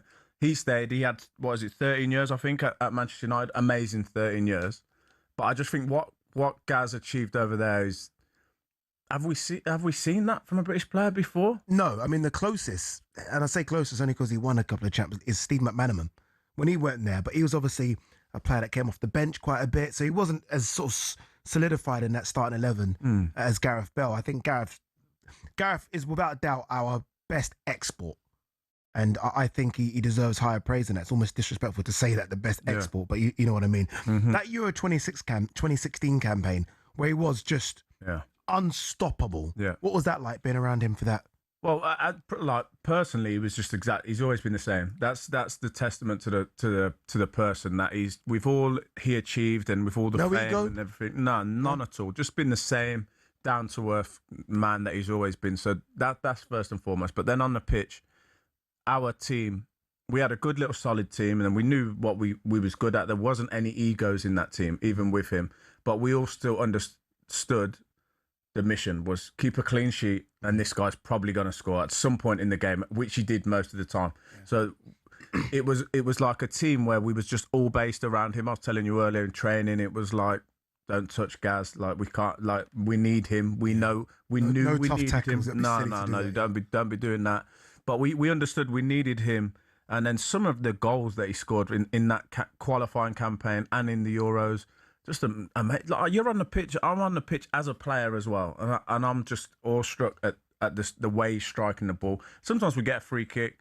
It's as good as a penalty anywhere in the half. He had a period where any free kick in their half is near enough as good as a penalty. Yeah. Are you surprised? Don't take this the wrong way, but are you surprised that he fully committed to Wales? The reason I say this is because I remember growing up and Ryan Giggs, I always felt like he never fully committed to Wales. Like Ryan Giggs should have had 100+ caps for Wales, just considering how good he was. Are you surprised that Gareth Bale fully committed? Like when called up, always turned up. I'm not surprised, just because we enjoyed it and he enjoyed it. And I know that there was always a thing with Wales where sometimes people didn't commit or I don't know, but didn't always turn up or whatever. But Gaz we had camps where he was injured and he would still come. And that was almost a statement to show his commitment, but he just enjoyed it. You know, when we were around camp, you could say, as I said earlier, he's always up to something. He's just like a big kid, and he enjoyed his time there. And I think he knew how important he was to the whole country. And we treated him normal, so I think it was a bit of a respite coming back from Real Madrid. He'd come to Wales, he'd come to Cardiff, and everybody kind of treated him normal. He didn't. And that's what I think he enjoyed. He just wanted to be a normal bloke. As you can see now, as in his retirement, he's not like he's all over the place. He doesn't want to be anywhere. He just chills out. Yeah. Can you call him? What, right now? Yeah. I can do if you want. He won't answer it though. I just wanted to test. He's one of them where you're not getting. He doesn't. He's not. You can't. We'll do it in the break. We'll give him a call. Okay. We'll give it a call. I really want to get involved in this one. I want you to get involved as well. We are talking Gareth Bale, but we're really talking Gareth Bale versus Wayne Rooney. And if Gareth Bale was English, would he get a lot more respect? Does he get disrespected because he is a Welshman? 03717 22 3344.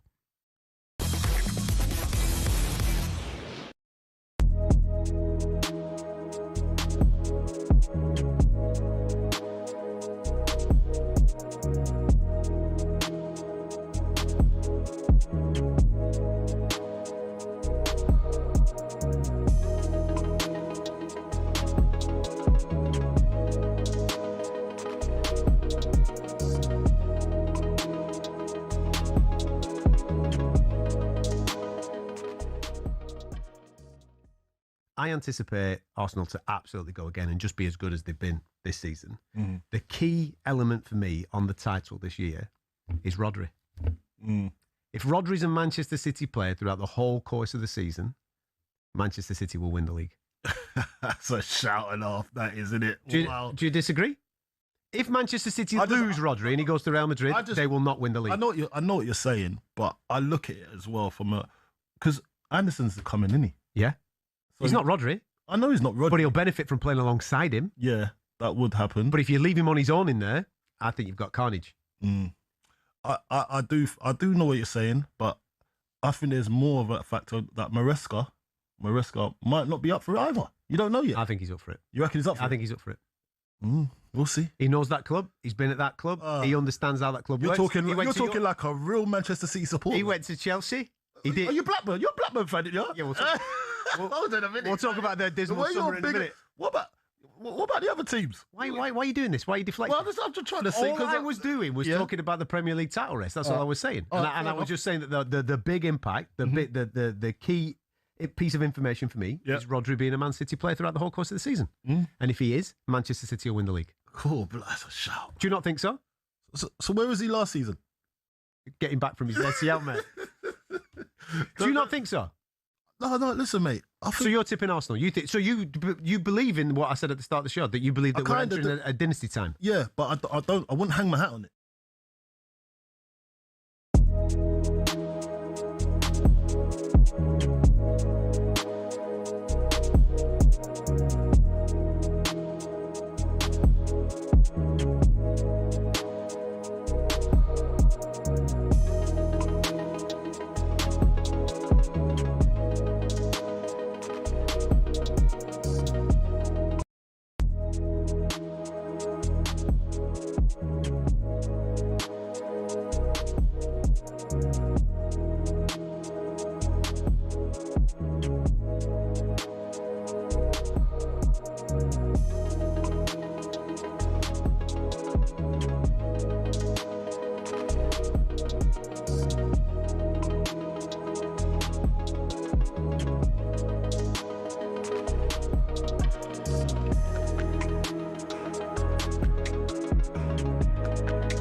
I've been doing this show a week and a half, yeah? Week and a half. Everyone knows I'm a big Tupac fan. It's taken my final show 40 minutes to the end for a bit of Tupac.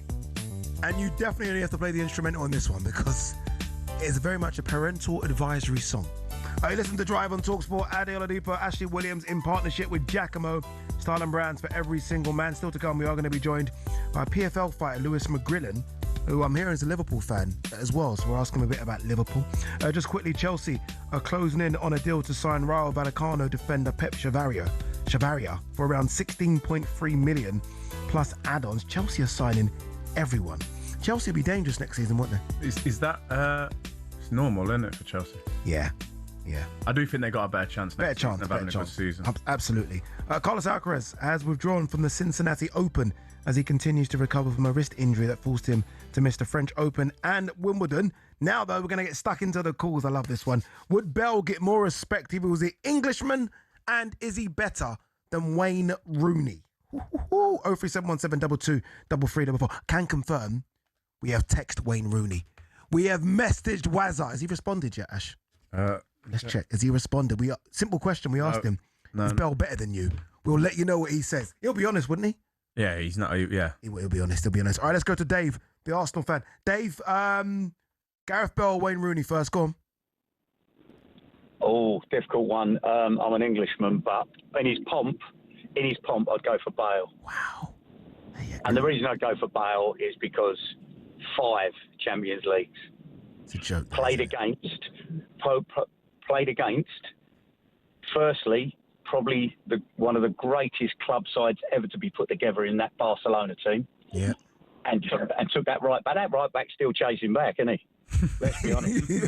Come round him and someone's gone, you're going to have to take that oxygen tank off your back, son, if you want to catch him, right?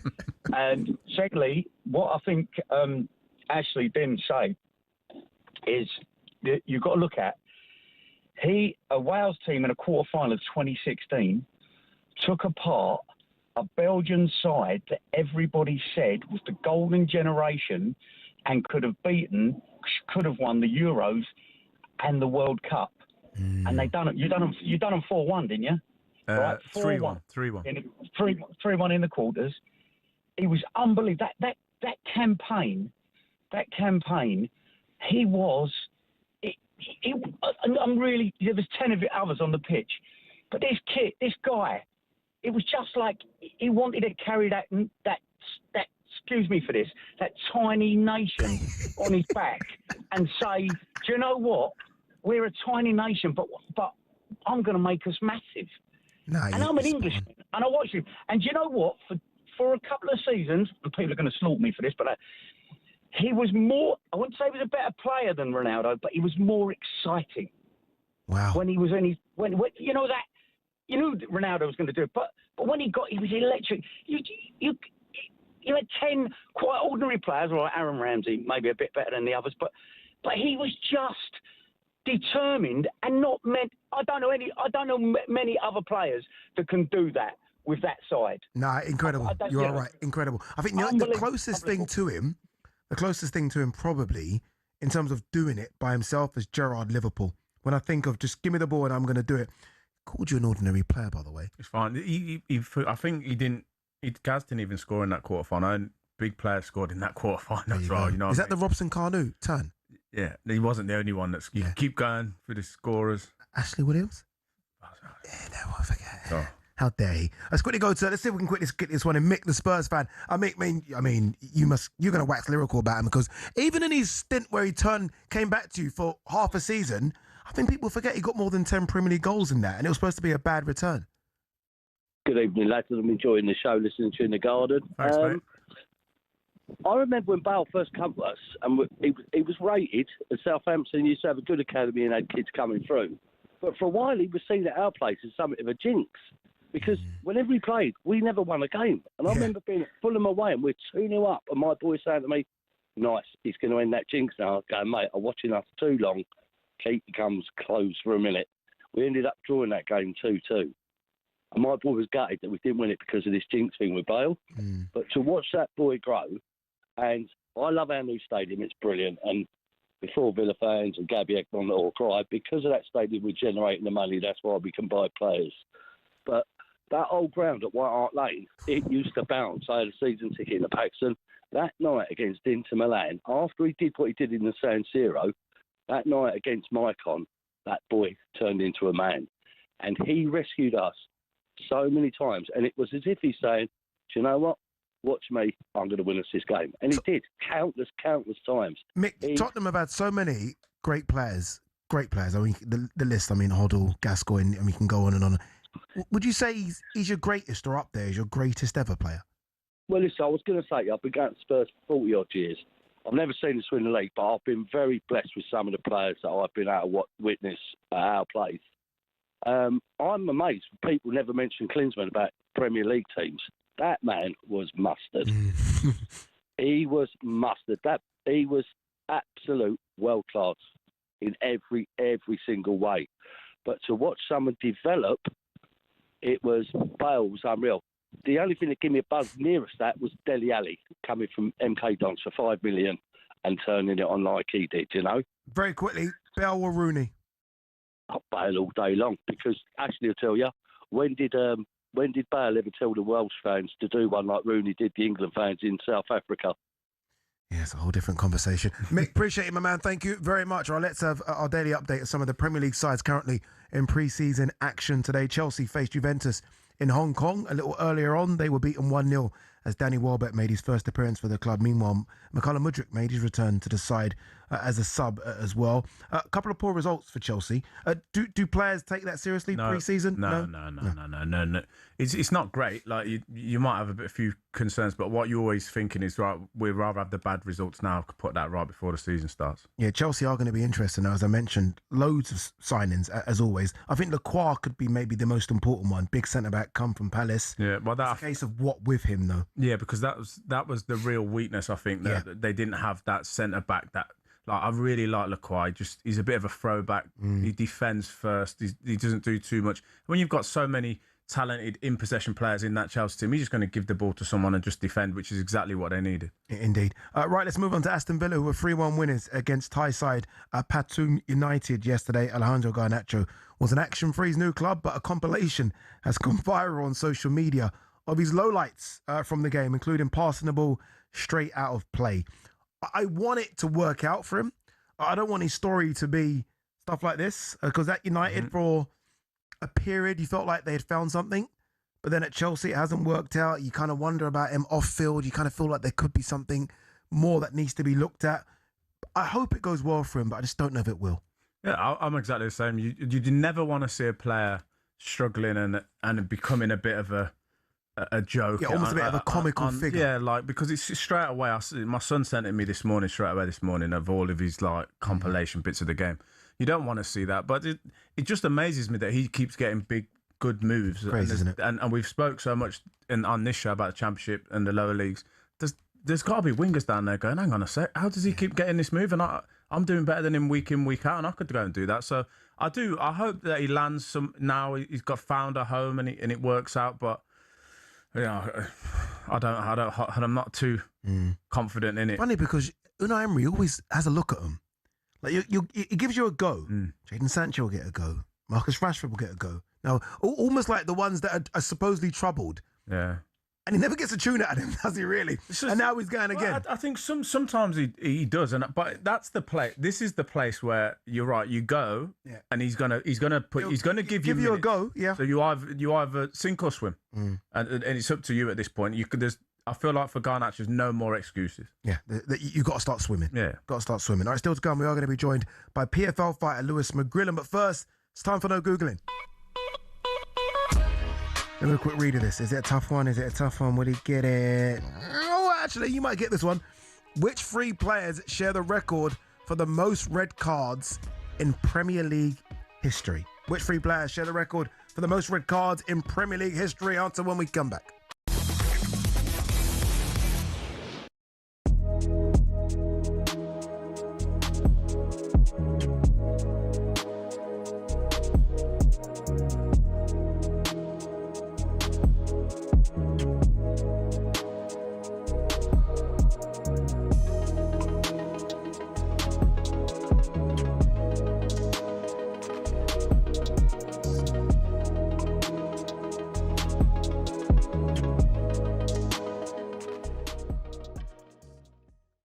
Let's talk about Jack Grealish. Obviously, you bumped into him on holiday. Everton opted against a 50 million buyout option, but I saw in the Liverpool Echo, 83% of Everton fans want the club to sign Jack Grealish. Do you think he'll end up there? I think there's a good chance he will, but I didn't understand the £50 million that Man City thought they were going to get. A year left on his contract. Like, you're never going to get that sort of money for Manchester City if they can get a fee at all. Because it's a club like Everton or wherever Jack signs for might be like the wages. Maybe we'll cover the wages for a year and then that's it. So it'd be interesting to see what happens. But seeing him over in Mallorca, he was fit. He was training at Real Mallorca's training ground because they were away in Marbella pre-season. He's hungry. He's looking after himself. He's doing all the right things. And, you know, some players at 30, Jeff, he's won it all. Yeah.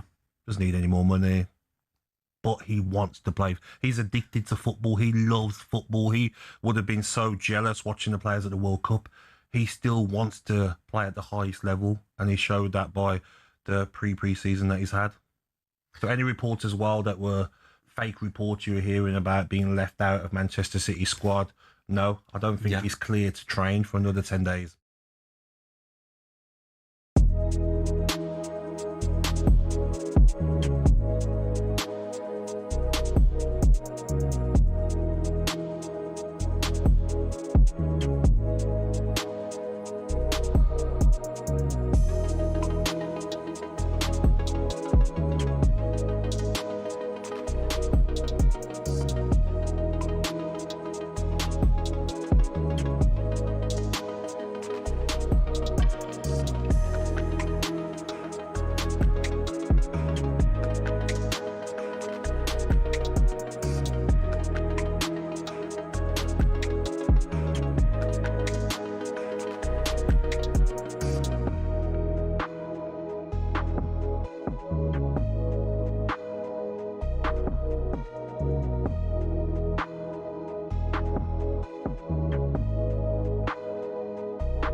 would have thought a sporting event's halftime show could have a bigger impact than the game itself?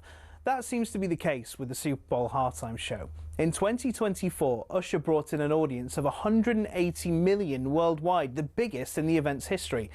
But how did singing and dancing get to be the centerpiece of America's biggest sporting event? The first Super Bowl was held in 1967. Initially, the halftime show was a display purely for the fans in the stadium, with marching bands, dancers, and American patriotism for all to see. And that's what it was for the first few years. Disney had a go with a few questionable displays in the 1980s, but it wasn't until '93 that we got the first glimpse into the future of halftime shows. Michael Jackson's stellar performance gave NFL execs something to think about. A raft of massive names followed, including Diana Ross, U2, Janet Jackson, who gave us the most famous or infamous wardrobe malfunction of all time. So how many people are involved? To give you an idea of the scale, Rihanna's 2023 performance included 800 people, and experts reckon it cost $13 million. What's even more impressive than some of the names on the bill every year is the fact they do it for free. The artists know the exposure they'll get from doing the show will rocket them up the charts across the world. The Super Bowl halftime show will be a fixture in pop culture for years to come. So the question is, who next?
Time is flying. It really is. If you're listening to us in your car, hopefully you've had a nice day at work. You're on your way home, and you've got me and Ashley Williams for the next 20 minutes. After us, you do have Will Gavin, Transfer Insiders. He'll be alongside Laura Francis. They will keep you entertained until 10 o'clock. A few moments ago, we brought you the final no Googling question of the evening. We asked, which three players share the record for the most red cards in Premier League history? Do you know any of them? Roy Keane? No. Steven Gerrard? No. Wazza? No. Jamie Carragher? No. Who then? Patrick Vieira? I was going to say him as well. Who else? Duncan Ferguson? Of course, yeah. Richard Dunn surprised me a bit. I don't remember any. I don't remember him being a bit naughty, Richard Dunn. I remember own goals. I don't remember him. He was tough and hard. I don't remember him. I remember eight each. That's the eight line. each. Yeah. Now, though, let's talk a bit of MMA. Love a bit of MMA because there's live action across the talkSPORT social channels this Friday as the Professional Fighters League, the PFL, heads to Charlotte in North Carolina. Let's speak to a man who'll be in action, PFL fighter Lewis. This is the greatest nickname ever. McGrillen joins us. That's a good nickname, sir. That's a good nickname. Wait, Lewis. That's what, mate. Lewis, who comes up with that? Do you find it yourself, or does someone just give it to you and it sticks? You can't give yourself a nickname. That's like the no-go, do you know what I mean? And over a period of time, I just got called it. Like, people see that different sides to me when I'm fighting. I'm not just Lewis. Then when I fight, I'm called the McGrizzler. So it's from Lewis McGrillen to the McGrizzler. Okay, like an alter ego. There's almost a change. Like right now, you're nice, you're smiling, but come weigh-in day, it changes. 100%, mate. There's a complete different aura to it. Even now, I feel like I can slowly feel the changes within me, like my mental side and the physicality between it when it comes down to the fight, like days before. Yeah. Last fight, didn't get your hand raised, obviously not victorious. You go into this one, you're up against Brandon Lewis, who's a good fighter. Have you changed anything in camp? Is it things you feel like you need to work on? I almost feel like British fighters get stick for like maybe not being the best wrestlers, obviously jiu-jitsu practitioners. Is there anything you think you need to work on? 100%. I've got a list. Like I said, I only fought like 2 weeks ago. And as soon as I got off the plane, straight back in the gym, still jet lagged out my head, and I'm just working straight what I need to work on. Do you know what it is? The higher level I fight at now, it's a game of inches. And if one little slight adjustment can change everything. And it played a factor, and I'm worked on that straight away, and I know what I need to work on, and I'm ready to showcase and prove to myself and to the world again to patch up the skill set and go again. How's the weight cut going? I always feel like that's it now. You've done all the work in terms of sparring and all your sessions. It's almost about making the weight now. How's that been going? It's going well, mate. Like I said, my weight's still low from the previous fight, so I've only just need to maintain it. I've only got like 3 kg to lose. And that's actually okay for me, to be fair. I've done like 5 in the past, even 6 when I used to fight at flyweight. Oh, I'm glad I don't do that anymore. Mate, I cannot imagine you at flyweight. Honestly, dead man walking, that's crazy, that is. Let's talk about the merger. Jake Paul's now a part of PFL. Obviously, it's a bit of excitement. He brings noise, he brings the eyeballs. What have you made of it? Jake Paul now being, I guess, one of your bosses. Yeah, I think it's a big opportunity for us. I feel like MMA is now at a standstill now, where there's opportunities for other places to come forward to help the sport evolve in a sense. And I feel like this is the opportunity now. I've seen what that MVP was doing with the Netflix card. Even my mum was tuning in to watch that card because she loved, don't get me wrong, she loved the Ronda Rousey and she loved the MMA, but it's a big audience. And when I seen that arena for that fight card, that was unreal. And now PFL, I'm seeing the slow improvements from him. And now it's the world's the oyster for him. It's a big opportunity. Lewis, I see that you're from Wythenshawe. As a man that lived in Wythenshawe myself, Sharston. Come on, yeah, come you know on. what I mean? Yeah, up the Wythenshawe, up the Withy. Come on, M22. But it does say you're a Liverpool fan.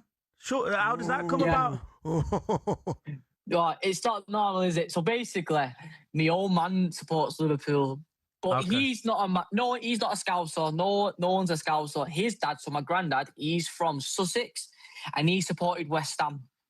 Okay. So when he met me nano, when he left the Navy and stuff like that, my dad didn't want to support West Ham. He didn't want to support Liverpool United. I mean City United, and he just slowly went, I think I'm going to glory and support Liverpool in the 80s. Do you know what I mean? Yeah.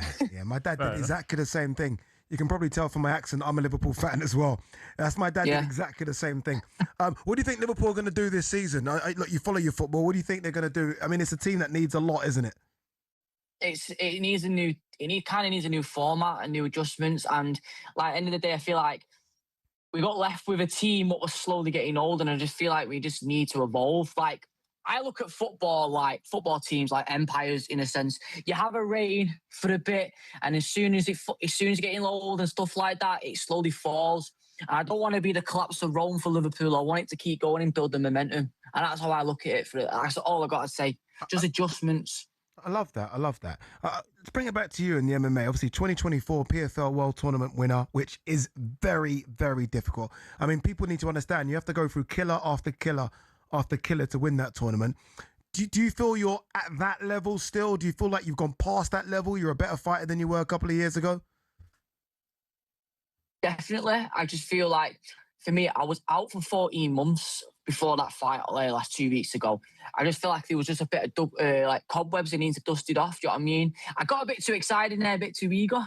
But like for me now, because I'm 25, mate, and this sport in MMA is, I've still got a long road to go. I just need to trust the process and see how it is, and also take the right fights and the right timing. But what I'm due to people when I do fight and I do win, it's no joke that I probably get pushed sometimes.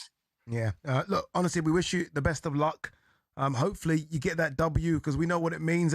I almost feel like every time with fighting sports, you lose a couple and everyone's like, they're done. And that's just the way that, unfortunately, fans are. But hopefully you can get the job done, and we can be talking about big fights for you in 2027. So good luck, my man. Good luck, Lewis. Thank you. Cheers, mate. Cheers. Bye-bye. Top man. I was going to say something about his mullet, but I was scared to. Yeah, It's you one don't hell want of it. a mullet in it. Eh? It's good though, strong. You know what it is? He looks hard. Yeah, and it doesn't mean anything. I mean, some people don't look. He looks hard. He looks but like you know he is. Yeah, of course he's hard. You can just see it. He takes on Brandon Lewis. It's live on the talkSPORT socials on Friday. So make sure you tune in. Make sure you show a bit of support for him as well. All right, let's have a look at some of the other latest transfer rumours doing around. This is an interesting one. Man City midfielder Tiani Reinders, sorry. He's attracted interest from Nottingham Forest. I thought he had a good season for Man City. Yes, that would surprise me. That Elliot Anderson, maybe. Possibly, but he's definitely got a part to play in Manchester City season, I would have thought. Yeah, he'd be especially just with Bernardo kind of Silva finding his moving out feet. as well. Yeah. I would be surprised if that one. Yeah. Chelsea winger Pedro Neto. He's been linked with a move to Man City and Spurs this week. Chelsea want a big fee for him. Hasn't lifted up any trees. Came from Wolves. Tricky, but no end product. It looks like there was nothing with him. If I'm him and Man City are knocking on the door, I'll go immediately. Yeah. I mean, how he's failing upwards, I do not know. No, but I like him. I think he's a good player. And you got to think, okay, so imagine him delivering those crosses to Haaland, for example. Now his assists go through the roof. So yeah, he probably would want that move. It doesn't surprise me that he's attractive. I think he's a good, solid player. Yeah, you're right. When you look at it a bit closer, as you say, sometimes you look at numbers like assists, and when it shows low assist numbers, it doesn't mean they're not creating the chances. Yeah. The number 9, Liam Delap sometimes, João Pedro maybe moving into that space, didn't finish them. Yeah, and everyone that played in that Chelsea team up till now, we'll see what they produce this season, but you can't really judge them because it was just such a bizarre team to play, and I always felt like if you was playing in that team, it would be so strange. There's always something going on, so you kind of got to judge them away from that team. Indeed. We can finish with this one. Spurs captain Christian Romero, because Atletico Madrid are preparing a bid for the centre-back. It seems like it's going to happen. They value him at around 40 million euros. He's not playing for Spurs again. There's no way. I don't think so. No way. No, I don't. No. Do you rate him? I think he has the potential to be a good player, but just the head loss moments, and that's Rich coming from me, but he has a lot of them, and just crazy ones, and especially with the times when you go, all right, you've got the armband, we're looking at you, what are you going to produce? They need you last season, and then you'd end up getting sent off or doing something crazy. I think that's the issue, isn't it? I remember a game at Liverpool. It might have been at the Spurs stadium, and Spurs had just come back into it, and he got sent off for just kicking someone on the floor. It's just crazy. Like, what are you doing? You're the captain. There, exactly. Yeah, you're the captain. But look, I think if Spurs can get a bit more money from him, they should, because I do think, let's not forget, he's still an international defender. Well, yeah, exactly. I just don't think that looking at his manager now, that I don't see that working out. De Zerbi Romero. You know what's coming up next? Look at the time. End of show quiz, baby. It's the end of show. You love this, don't you? End of show quiz, baby. I need to know before we go to the break: is it me against Ash or us working together? Billy Wiz. We're on the same team. You're lucky. You're lucky. Why? You're so nervous about that. I'm very excited. No, I feel like you didn't want to go against me there. I'm ready for all comers. All right, when we come back, end of show quiz.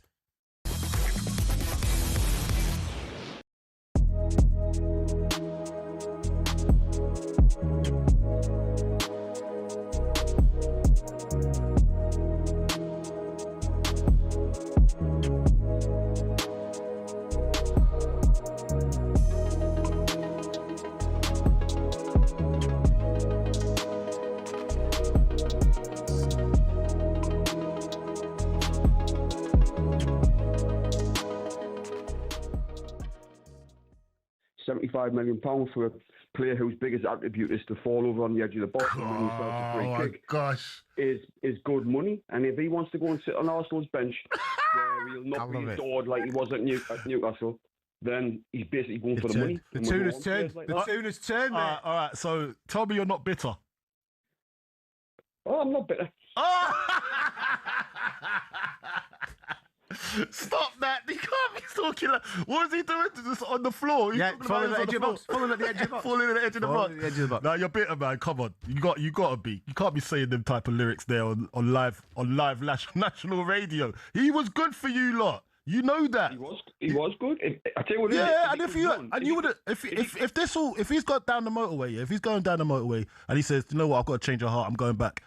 Are you gonna have him back, or are you gonna batter him just for thinking about leaving?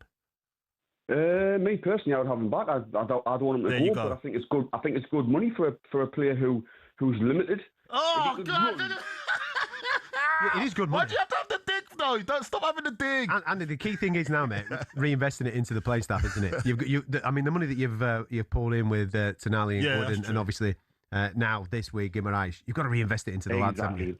Yeah. And when we finish above Arsenal, Spurs, and Liverpool at the end of the season, and look down on all of them players who've left, right? talkSPORT will need to find something else to talk about, won't they?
This is a very, very cheeky WhatsApp. I'm going to read it out. Ashley giving you a lesson in football knowledge about Neto Ade. No wonder you follow Liverpool. You know nothing about football talent. You know nothing, you know? Cheeky. It's more the, how dare you say because I follow Liverpool I know nothing. It's the Liverpool thing that's hurt me more. Cheeky. Listen to Drive on talkSPORT. Ade Oladipo Ashley Williams in partnership with Ashley's smiling. Why are you smiling? Supposed to be sticking up for me. He does. He knows some stuff. He knows some stuff. We're in partnership with Giacomo. Get fresh looks and great brands from Giacomo. Following us from 7 o'clock, Will Gavin hosts the Transfer Insiders this evening. He has Laura Kirk-Francis alongside him. Some quick bit of transfer news. talkSPORT understands that Crystal Palace will sign former Arsenal defender Tomiyasu on a free transfer. Not bad business. Good. So you know a little bit about football. That's good business. We also understand that they're in talks with Solly March, a man that left their arch rivals Brighton in June after 15 years at the club, trying to get experience in. No, another good signing, I think. Trying to get experience in. Good player. Of all the clubs, Ashley, what sort of reception do you think he'll get from either club, by the way, Solly March? I mean, if he goes to Palace, will they boo him? If he signs for Palace, will Brighton boo him? Is this Can you cross the divide like this? Is this even a real thing? Yeah, it is. Is it really though? Well, yeah. I don't get it. Will Palace fans accept him?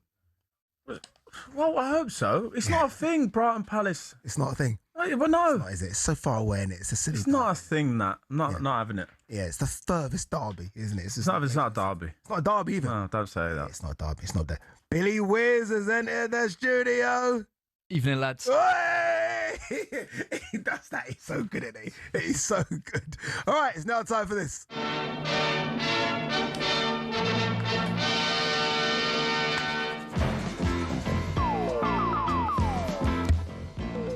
Looking ready, Addy. I'm so ready. I feel like I've got better at these as time has gone on. And this is my last one for a couple of weeks, so I'm ready to go for it. Let's do this. Well, you're working together. That's the good news. For Ash, yeah. Don't need help. I don't need any help. We've got a little top 10. It's top 11 today. Okay. You were talking about Mohamed Salah earlier. Uh-oh. He is obviously the top scoring African player in Premier League history. Yes. I would like the next 11 highest, please. The next 11 highest African players in Premier League history scoring. Goal scorers, yeah.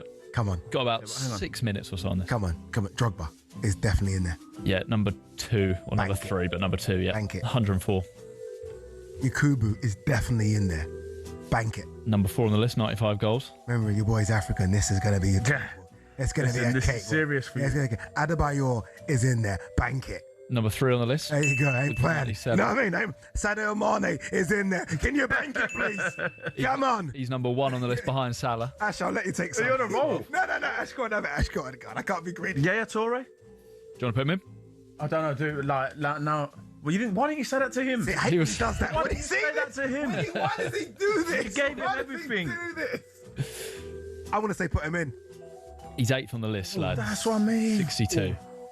Hey, sticking with City, Riyad Mahrez has to be in there. When that boy put it on his left foot, it was in. Don't do that look. And we want to put him in. He's in. Don't do that. He's 5th on the list with 82. Have we said Didier Drogba yet? Yes. Yeah, you said him. You need 5 more. You've got the top 5.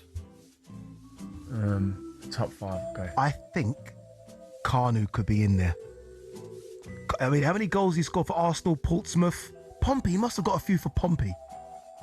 I'm not against it. No? I'm not against it. But you're not for it either, I can tell. I'm not. No, I'm not. No, I'm for it. Let's go. It's a team game. You've both got to be happy with the answer. I'm happy. I'm happy. I'm happy with Kanu. Happy with Kanu? You should be. He's 9th on the list. 54 goals. Ooh, just it. Hey, wait. So there's 2 below him. He got 54.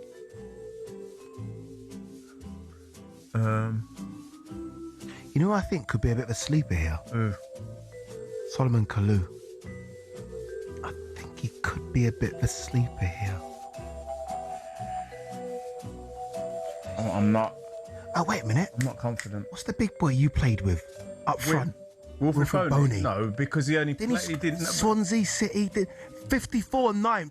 Didn't he? Wait. So you're saying 54 is 9th? Yeah. Did he not score more than 50? I think one season he got like 30 goals, but then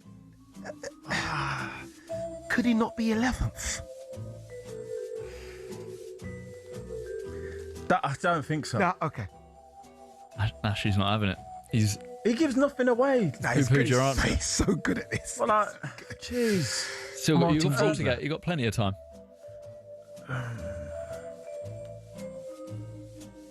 If you're struggling a couple of minutes, I can give some clues. Nah, you could have got more than 10. I just said Boney, and you want to put a midfielder in. No, but Boney was like one season. You still need 6, 7, 10, and 11. 6, 7, 10, and 11. African.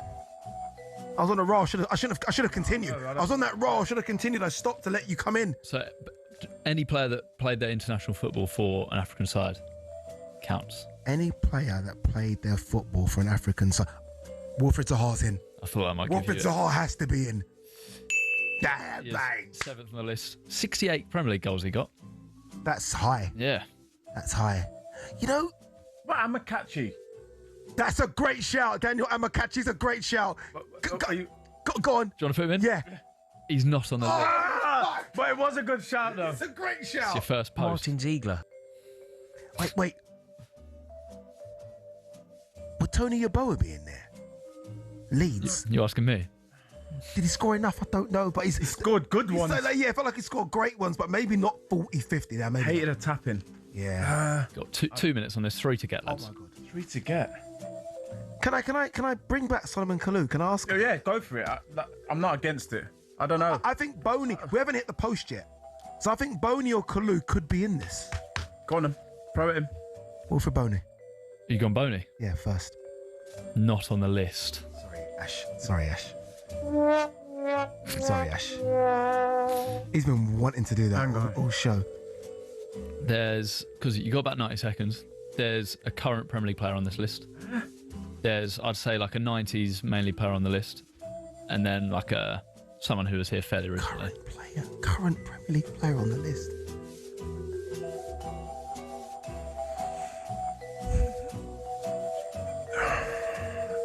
Who is that? Current Premier League player. All strikers from here on out, I'd say.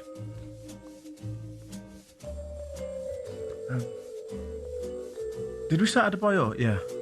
Current. About a minute left on this list. Oh, I hate this moment. I hate it so much. Do you want some countries? Would that help? Yeah, give me countries. Nigeria, Cameroon, and I think you'll get it maybe when and Gabon as well. Nigeria? Gabon. Who's that? Gabon would be like... Oh, Aubameyang. Correct. Yeah. 6th on the list. Iwobi? Is he scored that many? Do you want to put him in? Yeah. No. The Nigerian player was like the 90s player. 90s Nigerian. We said Yakubu, right? Yeah. We said Amakachi. Kanu. Did we say Kanu? We said Kanu. Yeah, you put him in. You still need the current Premier League player as well. I'm Nigerian. This is embarrassing. Oh my God, 20 seconds. They said it about here. I'm Nigerian. This is awful. His initials are both the same letter. JJ. No. Can't be there. Oh. Loa? No. I don't know. Congolese. Go on, give me answers. I don't know. Brian Mbeumo. Oh. 53. He's the current Premier League player. And then Efena Koku. Oh my. That's hard. That's hard because, that is a hard one. I'll accept them too. Yeah, I'll accept not knowing those two as well. All right, but listen to Drive, Billy Wiz. These are quizzes of fantastic. Well done, lads. You did well. I was about to sweat there. Hey, listen to Drive and talkSPORT. Ade Oladipo. Former Premier League defender Ashley Williams. Don't go anywhere because up next, a couple of redheads in Will Gavin. Can we say that? Can we say redheads? Just did, didn't we? Just did. Will Gavin and Laura Cook-Francis bring you the transfer insiders, and there's an important reason I mentioned their hair colour because they're picking their top 5 ginger, I don't know if I can say that, Premier League players of all time. 03717 3344. Get involved.